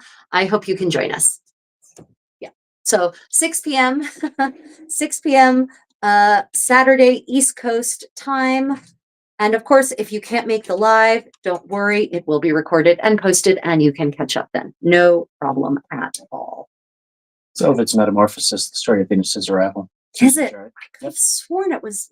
Okay, well, good. Then my brain, apparently my brain did remember it and it's just trying to trick me into thinking I'm wrong.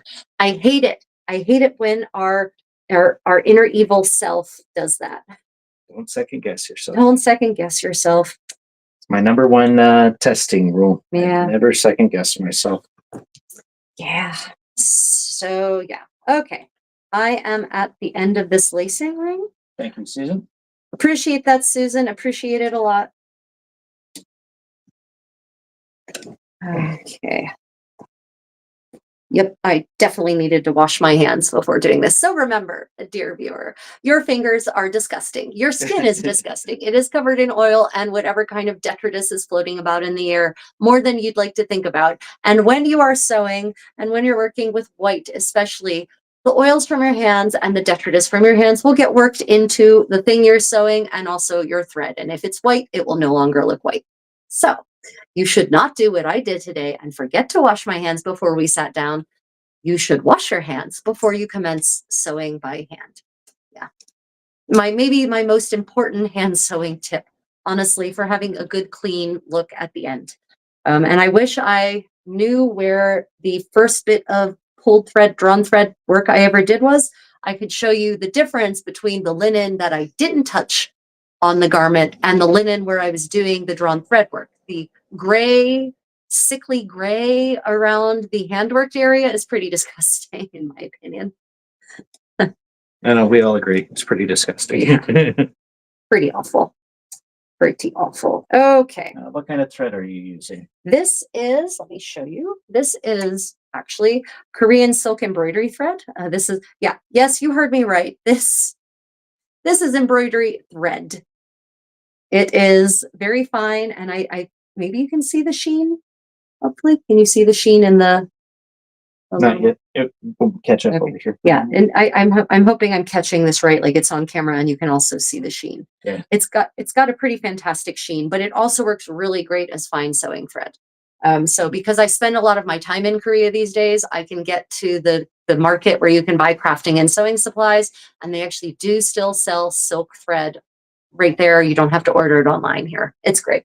We'll see how long that continues. but she makes the good point of making sure your nails are also. Yes, also make sure your nails are clean. Don't look closely at my nails.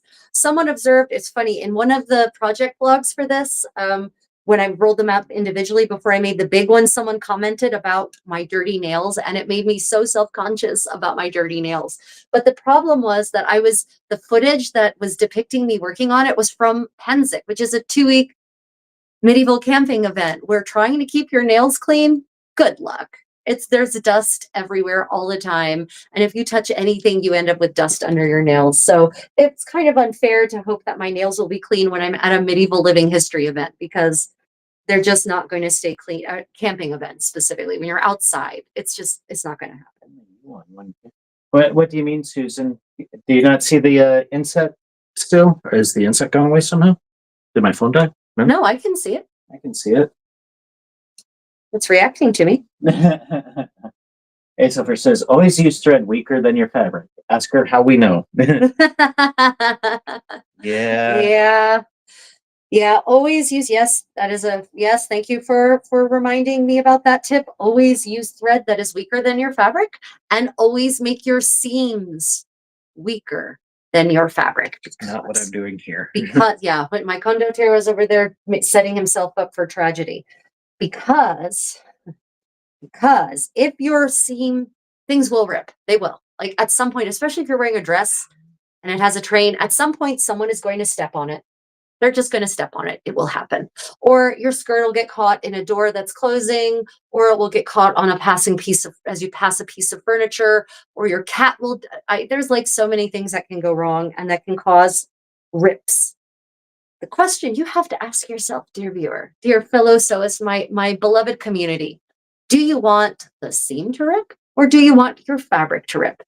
I think we all know what the right answer is. So you have to make your seams sufficiently weak, actually, so that the seam is the thing that tears. You don't want your seam so strong that any force exerted causes your fabric to rip.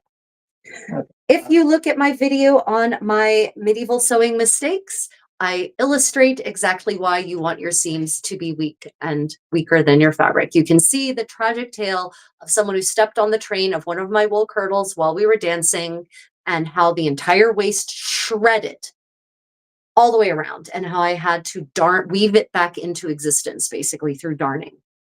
So yeah, comments? So Susan, I'm not sure. Oh, never mind. You're good. Awesome. Twitchy keeps clippers in their sewing bag so they can clip their nails. It's a good practice. Yeah, good tip, Twitchy. So Twitchy keeps clippers in her sewing bag, which is a good idea. Also a nail file, clippers in her, what did I say? I said sewing pouch, didn't I? There. Sorry. Apologize, Twitchy Witch. Apologies. I forgot. Mea culpa. Twitchy Witch keeps it in their sewing pouch bag container, and that's a really good idea. Also, maybe a nail file if your clippers don't have a nail file. Nail files are really good for digging that dirt out. if you can't get it by just straight up washing, which I often can't get it by straight up washing. Something about my lifestyle means that the dirt under my nails becomes almost instantly sedimented, like some kind of geologic process happening on my hands. So I need a more blunt or sharp tool to actually excavate it. She's so hard on everything. Even the dirt is harder. Yeah, that's right. I'm so hard on my clothes that even my dirt is somehow harder. How is that even a thing? Okay, so I have once again this time I did keep my same line of stitching, and I brought the needle through underneath the layers and brought it up to the spot where I want my next lacing ring to be. And now I will anchor the lacing ring. And so I was thinking about if I really cared about how parallelly aligned these lacing rings should be, this is what I would do, dear viewer. And I guess you can tell how much I really kind of don't care at this point because I haven't done it. But this is what I would do. I would actually use right angles and T-squares and whatnot to actually mark a series of perfectly parallel lines going down in the spots where I want. And you can use Taylor's chalk for this, Taylor's soap, right, stuff that just rubs away. And to make parallel lines going down the front in exactly the spot where I want the lacing rings to be. And then that would be my way to easily align and make sure that each of these lacing rings has the exact same alignment. That's if I really cared enough. We'll see. I'm not feeling the care right now. I just want to get the lacing rings on and done.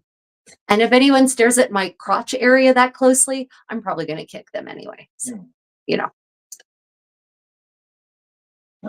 Okay. Endless battle with the nails. Yep, Twitchy.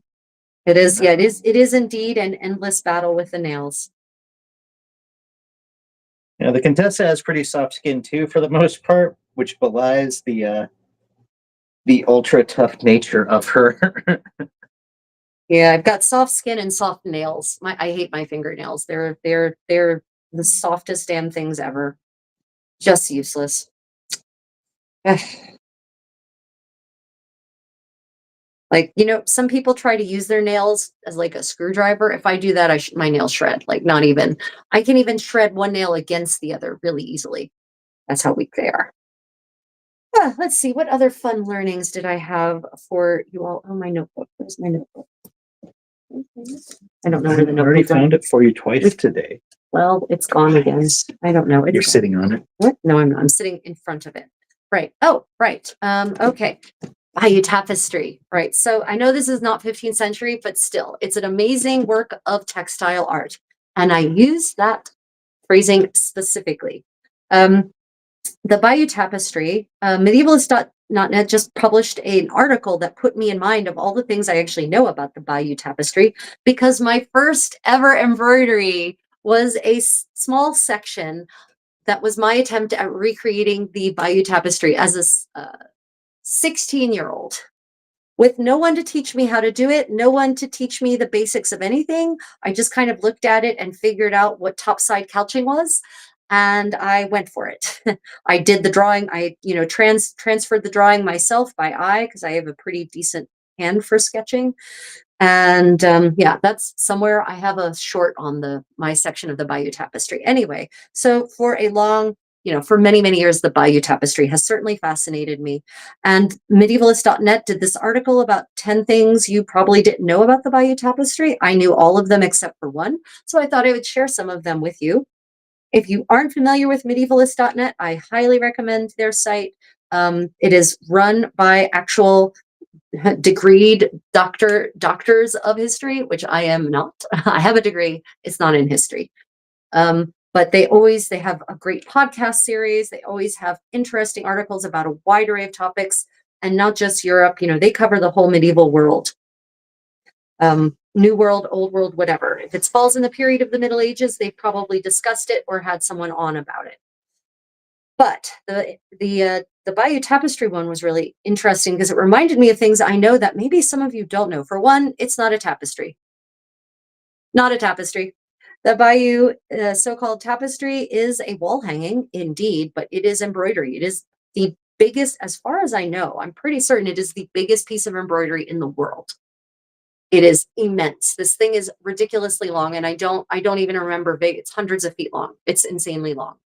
And it's mostly topside couching.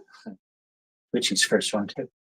Yeah, right. It's the thing that a lot of us know growing up if we're interested in medievalalia. And it is almost complete, except for one. I didn't know this. This is what I didn't know. The final panel is missing. The denouement, the end of the story of the Norman conquest, right? And William the Conqueror's rise to power as king of England. The final panel depicting that is missing. And they think they have found it. It was, you are going to be shocked when I tell you this. Apparently, a Nazi archaeologist had it in his collection, and he died. And apparently, it has come to light that it was in his collection, and they found it. And so it is apparently on its way to France to be examined. So we may actually be up for some very interesting revelations about the final panel of the Bayeux tapestry. Yeah, 230 feet long. This is brand new, 230 feet long. There we go, 230 feet long. I knew Only it's 20 inches tall. I did not yeah, know it's that. very narrow. Yeah, so if you haven't seen it in person, this is one of those things of you see it in a picture in a book and you imagine what it must be like. And it's never the way, yeah, it's 20 inches wide, but it's super long. So it's very clearly meant to adorn an interior, pretty decently sized interior room and kind of go all the way around it. It's absolutely a piece of propaganda. It's meant to glorify, William of Normandy's conquest of England. But what else is interesting about it is how accurately the embroideresses depicted various aspects of Norman and even Anglo-Saxon society. So it's a great visual resource for military equipment, for artillery. So I'm not talking about firearms, but medieval artillery, medieval ships, medieval specifically not medieval. I hate the word medieval generally. Actually, I love the word, but I hate the word. You need to get rid of the word. 11th century, late 11th century English and French arms and armor, horses, tack, saddles, bridles, so many amazing little details that are depicted in this piece. I mean, interior living spaces, feasting, how a feast is set up.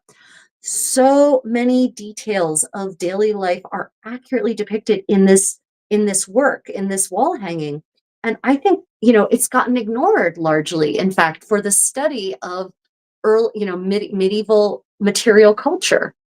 So I'm now planning to take another look at all of it and look at it from that perspective. And maybe I'll do it as a live stream and we'll do a look through together, right? Because I can do that now. I have the technology for that.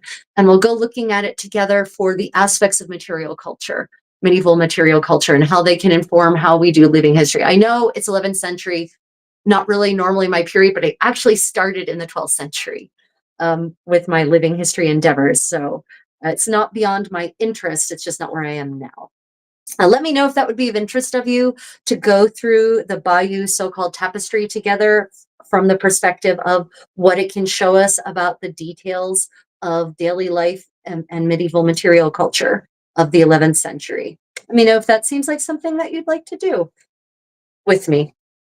I can make that happen. And I have a super high def version of it online. That's fantastic. And so the other thing that's amazing about this, and any of you who know about textile history should appreciate this with me, the damn thing has survived intact. And apparently we've now found the final piece. So the whole thing has survived intact and it is in splendid state of repair. It is in almost perfect mint condition because unlike other textiles that get upcycled, that get recycled, that get picked apart for their materials and used elsewhere, this one was not. It was actually basically turned into a kind of relic of its own early on, still in the Middle Ages, and it got stored properly and kept properly, even if they didn't necessarily know they were storing it in good conditions, they were. And so it has survived largely intact. I mean, I wish that 15th century garments had survived the way this damned 11th century thing has survived, right? It's frustrating to a certain degree.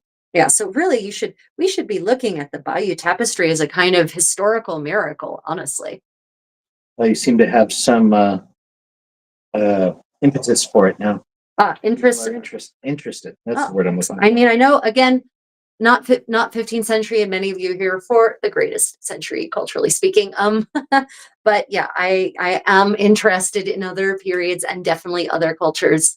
So I would be happy to do that with you. And also I can talk about the stitches and maybe also I could demonstrate some embroidery stitches then for you. I could demonstrate topside stitching, some of the stitches that are in the tapestry, split stitch, topside couching, topside stitching, sorry, topside couching, that kind of thing. The kind of laid work that they do in the Bayeux tapestry. I can demonstrate that for you.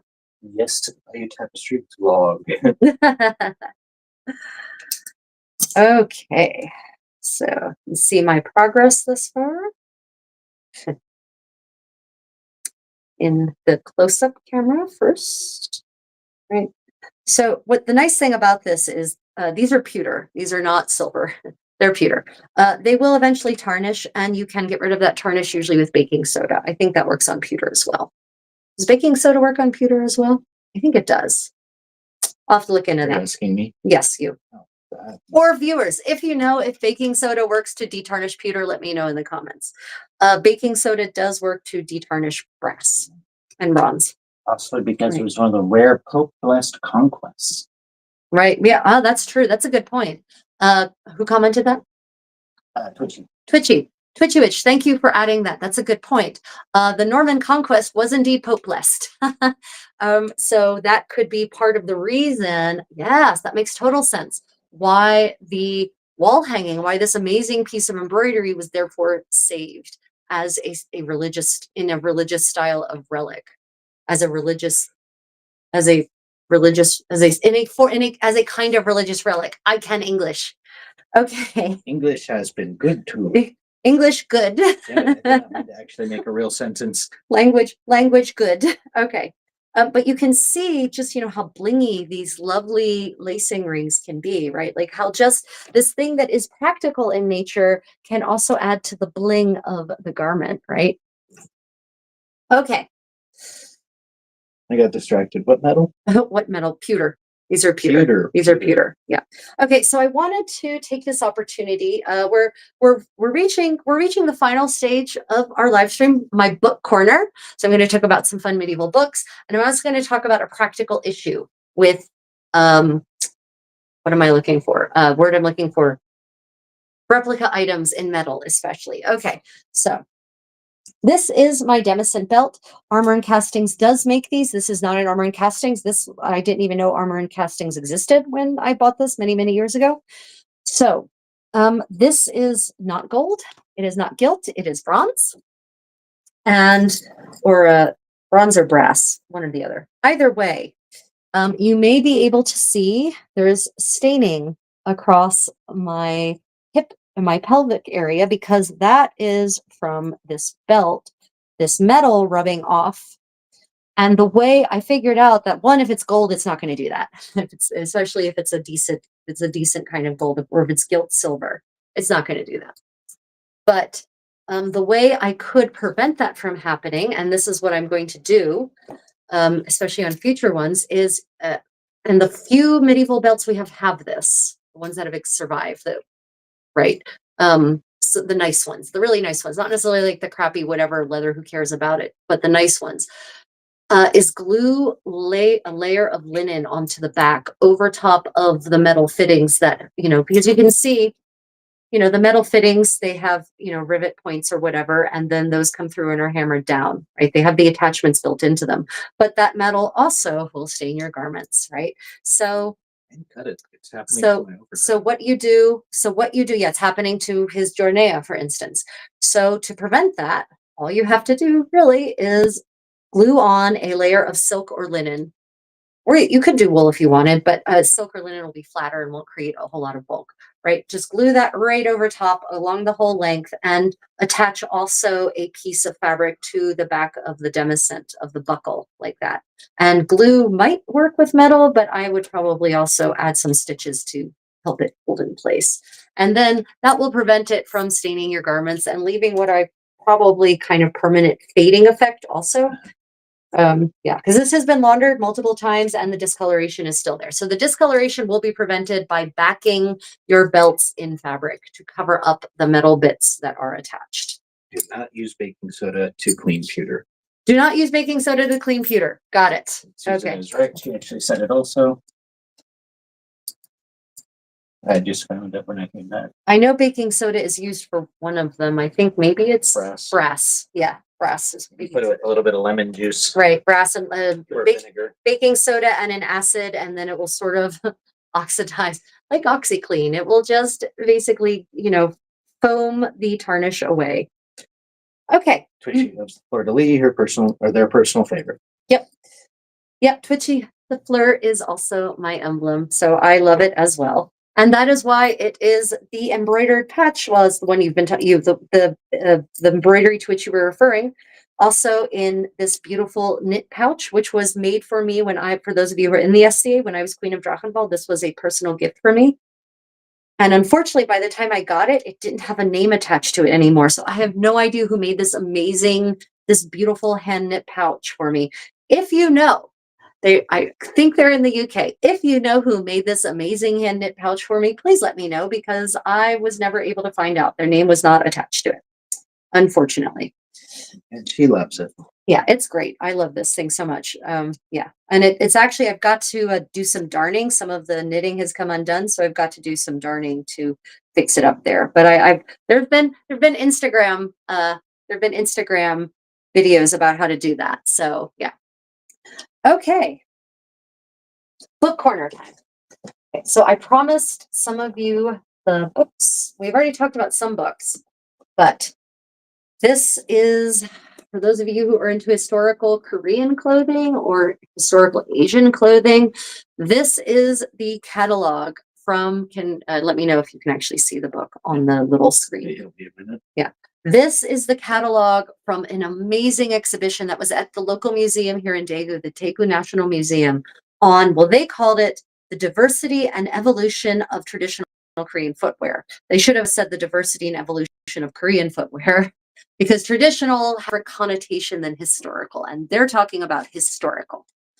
So the exhibit was amazing, right? And so the catalog book that they still sell, if any of you would like one of these catalog books, let me know. They're 33,000 won plus whatever shipping would be. Although we can't ship it from here, we could fly back with them maybe. Yeah, I'm going back to the States here Right. soon. If you would like one, let me know. And we can make arrangements to procure your one, and then it would be the cost of postage or shipping in it from the US, because my condottiero is flying back to the US. He can bring a bunch of these back with him and we can get them to you. So this catalog is amazing. It has some English, not all the details you might like. But wait, which way? There we go. Yeah. Like what you're looking at here, these are 2,000-year-old wooden or 2,000-year-old shoes. Extant 2,000-year-old shoes from Korea. So it really, when they say the history and evolution, they really seriously mean it from a very long time ago. This collection is just, am I still good? Maybe a little bit closer to your belly. To my belly. Okay. Towards you. Yes. Yeah. Like they even have, they show you, they have Joseon era shoemaking tools. They've got the extant pieces from a variety of eras. I mean, we're tripping across a lot of Joseon stuff, but then you also get into really old stuff. Like this is a, let me see. These date to, no, those are actually, so that's ironic. These ones here, right? These date to the Three Kingdoms period. So we're talking first millennium, right? So the shoes that they have in this thing, and they also don't have just shoes. They also have garments. They also have extant medieval garments. They show period artwork. They show period artwork, right? That shows, and they even show, this is really cool. This, let me know if this actually pops up. This is a 17th century Joseon funerary manual. It shows you all the clothing that are required for a funeral. It shows you the hair pieces. It shows the shoes that are required for a funeral for the deceased. It discusses the rituals. It discusses the process. And they actually included this in the exhibit. I got to see this book in person, right? But what's cool about it is it shows clothing and it shows how it's laid out. It shows their like how they're put together, the fabric pieces. The footwear, it's like, that's an amazing resource. Like, who would have thought a funeral rites manual guide, how-to guide from the 17th century can teach us so much about 17th century Korean clothing. They had a lot of 16th century Joseon era clothing as well. Hats, joguri, socks. Look at this shoe liner, 16th century shoe liner, basically. Right, 16th century shoes. All of this stuff, it's just like, wow, more 17th century clothing, 17th century Joseon clothing, joguri. They included all of this in this catalog. So if you would like one of these catalogs, most of the writing is unfortunately in Korean, but Google Translate does a not bad job. It even includes artwork that depicts clothing across all of Korean history, starting with the earliest tomb murals that we have from the first millennium, from the Three Kingdom period. So not just the footwear, but the clothing as well. Like they really took a holistic approach to this exhibit so that you could understand footwear in its context. So let me know if you maybe don't pop it in the chat because that's going to go away. Leave it as a comment, please, under the video when it posts that you would like a copy of to receipt to buy. I mean, I'm not going to charge you. It's 33,000 won, I think. 32,000 won, whatever the exchange rate in dollars is. Plus shipping, and I'm not going to charge you lots for shipping, whatever the actual cost of shipping is. If you'd like a copy, let me know, and I can make that happen for you. We can become Facebook friends. Yeah, there's ways, but pop a comment in the chat, and then we will that will let me keep easy track of it, and then I can set up a way of communicating about that isn't in the chat, not in the comment section, right? That's just an easy way for me to keep track of it. Okay, so. Twitchy says, that's genuinely amazing. I wonder why that manual was made. Was this a major point of, was this a point of major class shift? So traditions need to be actively explained. I think it's just because they recorded everything. Yeah, so Joseon Korean history is so well documented because they've had a fascination with record keeping for thousands of years, and they document everything. So by the 17th century, we have Neo-Confucianism has taken over Korea, and they think that Neo-Confucianism is all about ritual. It's all about structure. It's all about order. So medieval Korea, historic, the Joseon dynasty, they had manuals and guides, step-by-step visual guides to every ritual, every single official ritual for every stage of life. So it's just part of the culture. That's why. It's because they wanted to make sure that it was done properly and in the Neo-Confucian order of things. So that is no doubt why. If you ever want to see a fun show about the historians.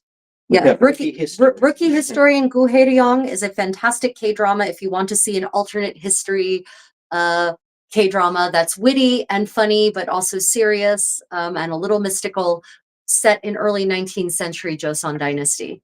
So it's about the historian corps and the importance of historians in Korea historically and in Joseon dynasty specifically, and it posits the hypothetical creation of a female historian corps. So. Yeah.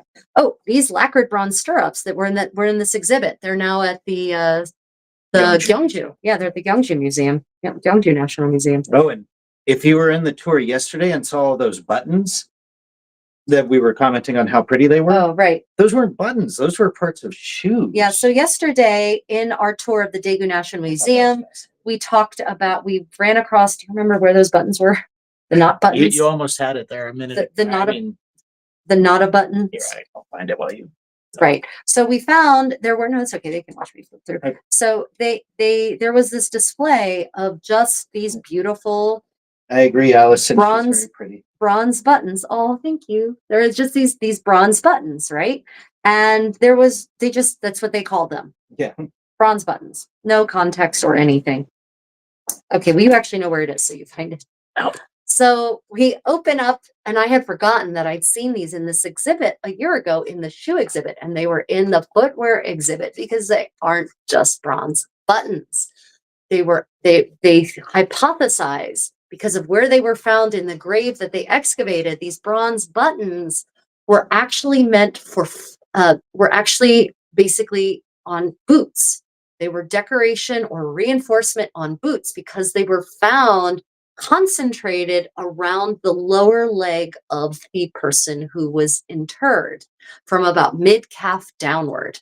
And they actually show a sketch, a diagram, a detailed archaeological diagram. For those of you who are familiar with archaeological reports, you know whereof I speak, that shows exactly every position, the location of every single button, their position on the skeleton of the deceased. And you look at it and you say, yeah, okay, those are boots. Those are definitely boots.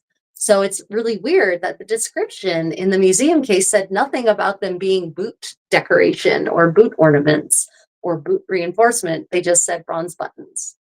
And now you can't find it right there. Oh, it's way at the beginning. I was nowhere near it. Okay. This display, you may or may not remember. You need to let me know. Yeah, okay, that looks pretty good, actually. Yep. So all of these amazing bronze buttons, look at the detail, how beautifully cast they are. This is, let me see, I'm trying to get to the foot, right? So this is the archaeological sketch showing how they were around, basically like knee down, right? All of these buttons were just all around the feet. And so the conjecture is that this is what these buttons probably looked like, because they also have shoes from this era. So they can at least tell the shape of what the bottom of the footwear looked like, and then they kind of conjecturize the rest, but it makes sense. I think it's a pretty decent conjecture. So yeah, things like that are contained in this catalog. We really like this book. We already talked about the dress history of Korea, and you didn't get me any other books, did you? Good. Oh, I moved them over here. I can't remember. If okay, some other books from today's book corner, recommended reading for you all, and or purchasing, depending on your, you can't really get this except in the museum. Oh, I brought that because you did the Tower House talk, so talk about that. Okay. Okay, so Cennini's camera. The cameras. Cennini's book, the El Libro dell'Arte, right? This is the craftsman's handbook, and this thing is a must-have for you 15th century artists and artisans. It tells you how to make, basically this was written for artists to tell them how to do everything, including grinding pigments, mixing pigments, making paint, tells you how to do oil paint, it tells you how to do egg tempera, it tells you how to layer colors on to create a certain effect. You know, the base should be green, and then you go with gray, and then you go over top of that with purple, and thus you get the perfect green drapes, right? Like things like that. It also talks about doing casting. It talks about dyeing. It talks about talks about how to make caskets, how to do gilded paper, how to make glue, how to make bone glue, how to make rabbit glue, how to make hide glue. It's like how to make all of your basic uh, materials for art, any kind of art needed in the 15th century.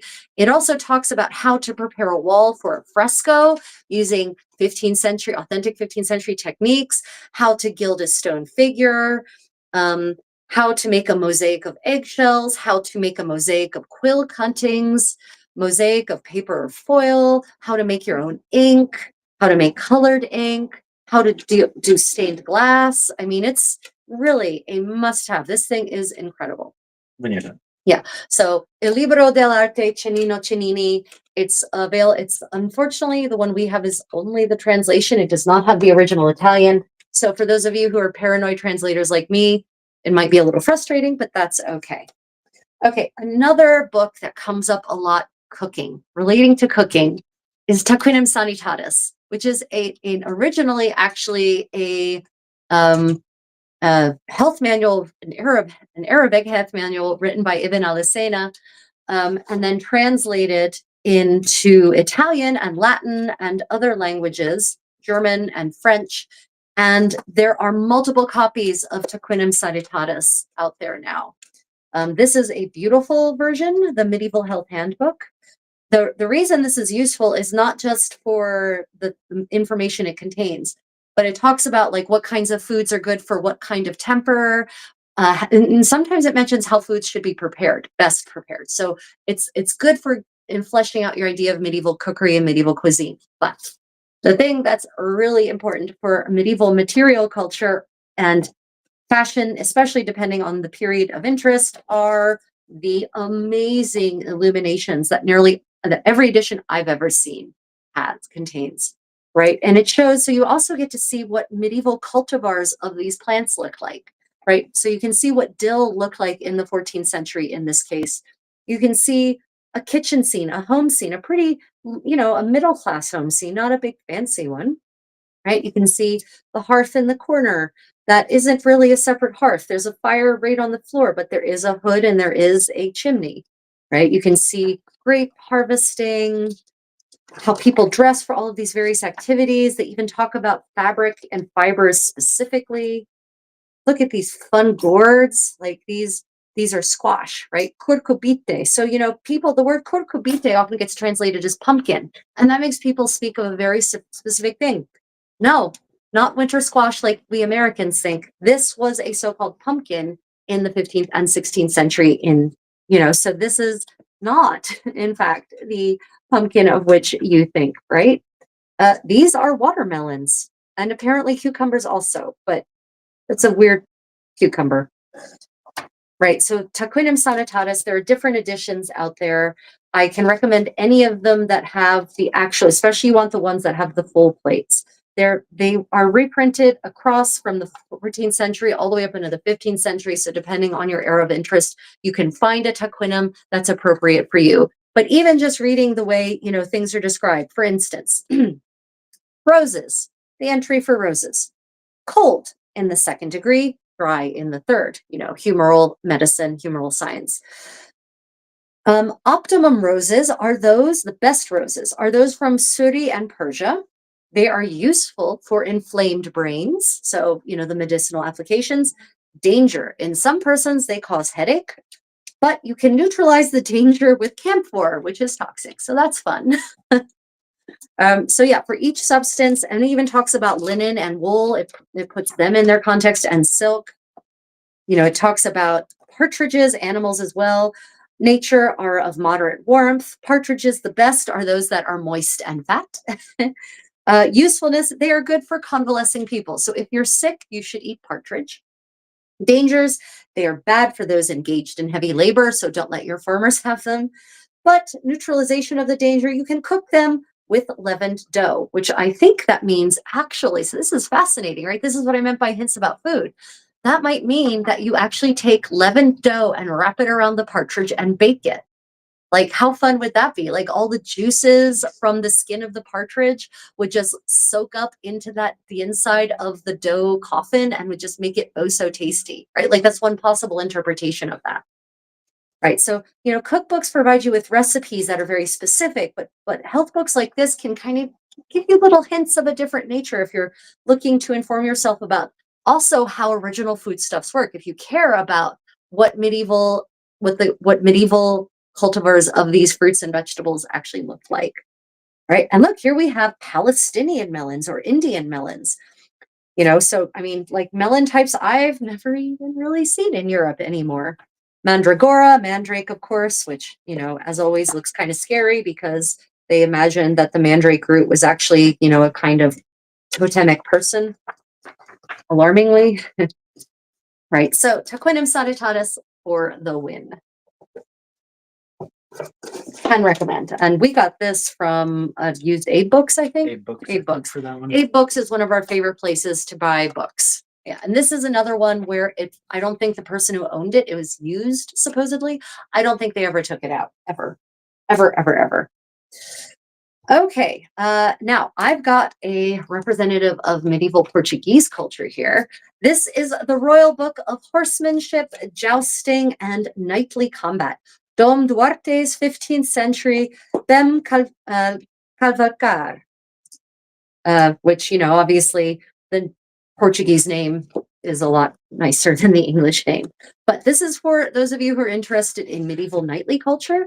And, especially if you're interested in delving into medieval Iberia, and specifically Portugal.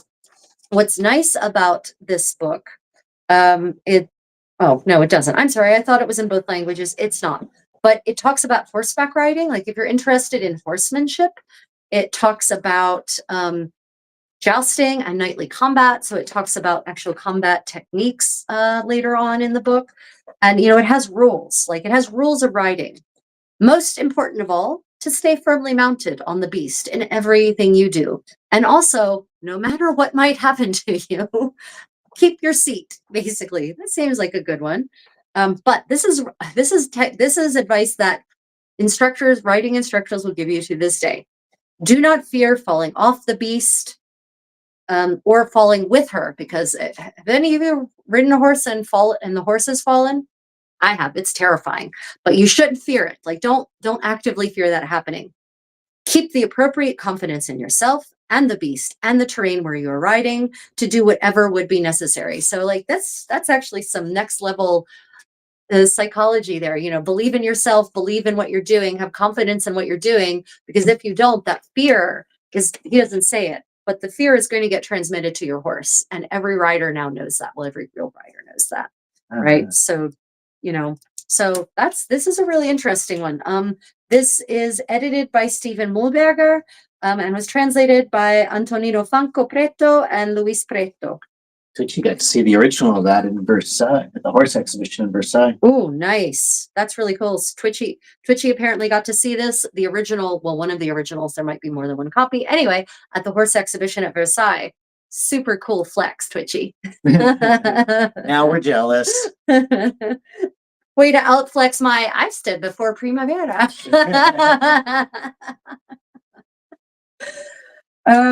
Yeah, so he does in the back, they go into wrestling, they go into different wrestling techniques step by step, describing it. Like another type of throw is performed by putting the opponent into the ground on his back, and it can be done in 6 different ways. So yeah, if you're interested in medieval Portuguese martial arts and medieval Portuguese horsemanship, this is definitely a book that you might want to add. The Royal Book of Horsemanship, Jousting, and Knightly Combat. Dom Duarte's 15th century, Bem Calvacar. I'll put it in the chat. Yeah. Okay, that is all. That's it. That's it for today's book corner. If there's a type of book they want to look Yeah, if at. there's a type of book or a book on a particular subject that might interest you to check out in our next book corner, I probably have a book on that subject. So don't drop it in the chat because the chat's going to vanish. Drop it in the comments under the video when it publishes. That's much easier for me to keep track of and to actually go back and find. Because we're now at 4 hours and I'm not going to look through 4 hours of chat. Love live chat. Okay. So finally, some of you have been asking about the big wide belt that you see in my so-called Burgundian getting dressed videos. This is the belt. I have a vlog on making this belt. The buckle is by Armor and Casting. Am I showing the buckle? Yeah, there we go. The buckle is by Armor and Castings. The belt end, which has a different name in medieval English. Oh, what's the name of the belt end in English? There's a medieval English name for this. Damn it, I've forgotten the 15th century English word for the belt end. I was up till 2 a.m. It's a different word. Anyway, this is by Armor and Castings, and you can see I have a project vlog on making this belt from beginning to end. It has a leather interior, a leather core, and it is covered in real silk damask. So if you are interested in making such a belt, whether with this wide buckle or a narrower buckle, doesn't matter, our tips and tricks will apply. So yeah, this is Armor and Castings gold-plated, super wide Burgundian. They have a narrower version if you don't want to have, mini corset around your waist. You look like you're from Game of Thrones. Yeah, I look like I'm from Game of Thrones. Yeah, Game of Thrones, actually, unlike a lot of historical movies, gets closer to actual medieval silhouettes than most movies made about medieval history are. Yeah. And Game of Thrones is fantasy. How funny is that? Which you've seen Primavera too, only once. Flex War. Flex War, I've seen it a lot of times. And I got to see it wearing 15th century Florentine clothing. I see. No, remember they didn't let it by after that they stopped letting people in clothing. It wasn't because of me. I think it was because Instagrammers doing crazy things. I was very quiet and circumspect when I went in. I wasn't doing crazy Instagram crap. Mom's spaghetti. Okay. Any final comments, questions? Thank you all for joining me today. Again, hit that thumbs up and subscribe if you haven't. If you feel like doing so, if you're so inclined, leave an emoji or even any kind of comment under the video when it posts in the comments. That'd be great. I really appreciate you all. Thank you all for sharing today's creativity. Tomorrow, I'll be doing medieval Irish textiles. At some point this weekend, we will be doing medieval dance. And stay tuned for random medieval crafting that will probably occur. And a special thank you to Twitchy Witch for becoming a companion today. A special thank you to all of my patrons and channel members, and especially to Twitchy Witch for becoming a companion today. I really appreciate you, Twitchy. And again, thank you to Armor and Castings also for being one of my channel sponsors. All the bling, all the time. Twitchy Witch was on stop by security because of a long goth coat. Yeah, right. And it's hard to be a living historian and travel. The things I've had confiscated or stolen or damaged for ridiculous reasons. To get into someplace to see artwork. To get into. Yeah. You're welcome, Susan. Okay, everyone. Well, with that, I bid you all a lovely weekend wherever you are in the world. Stay creative, everyone. See you next time. Then we hit end stream. Exit.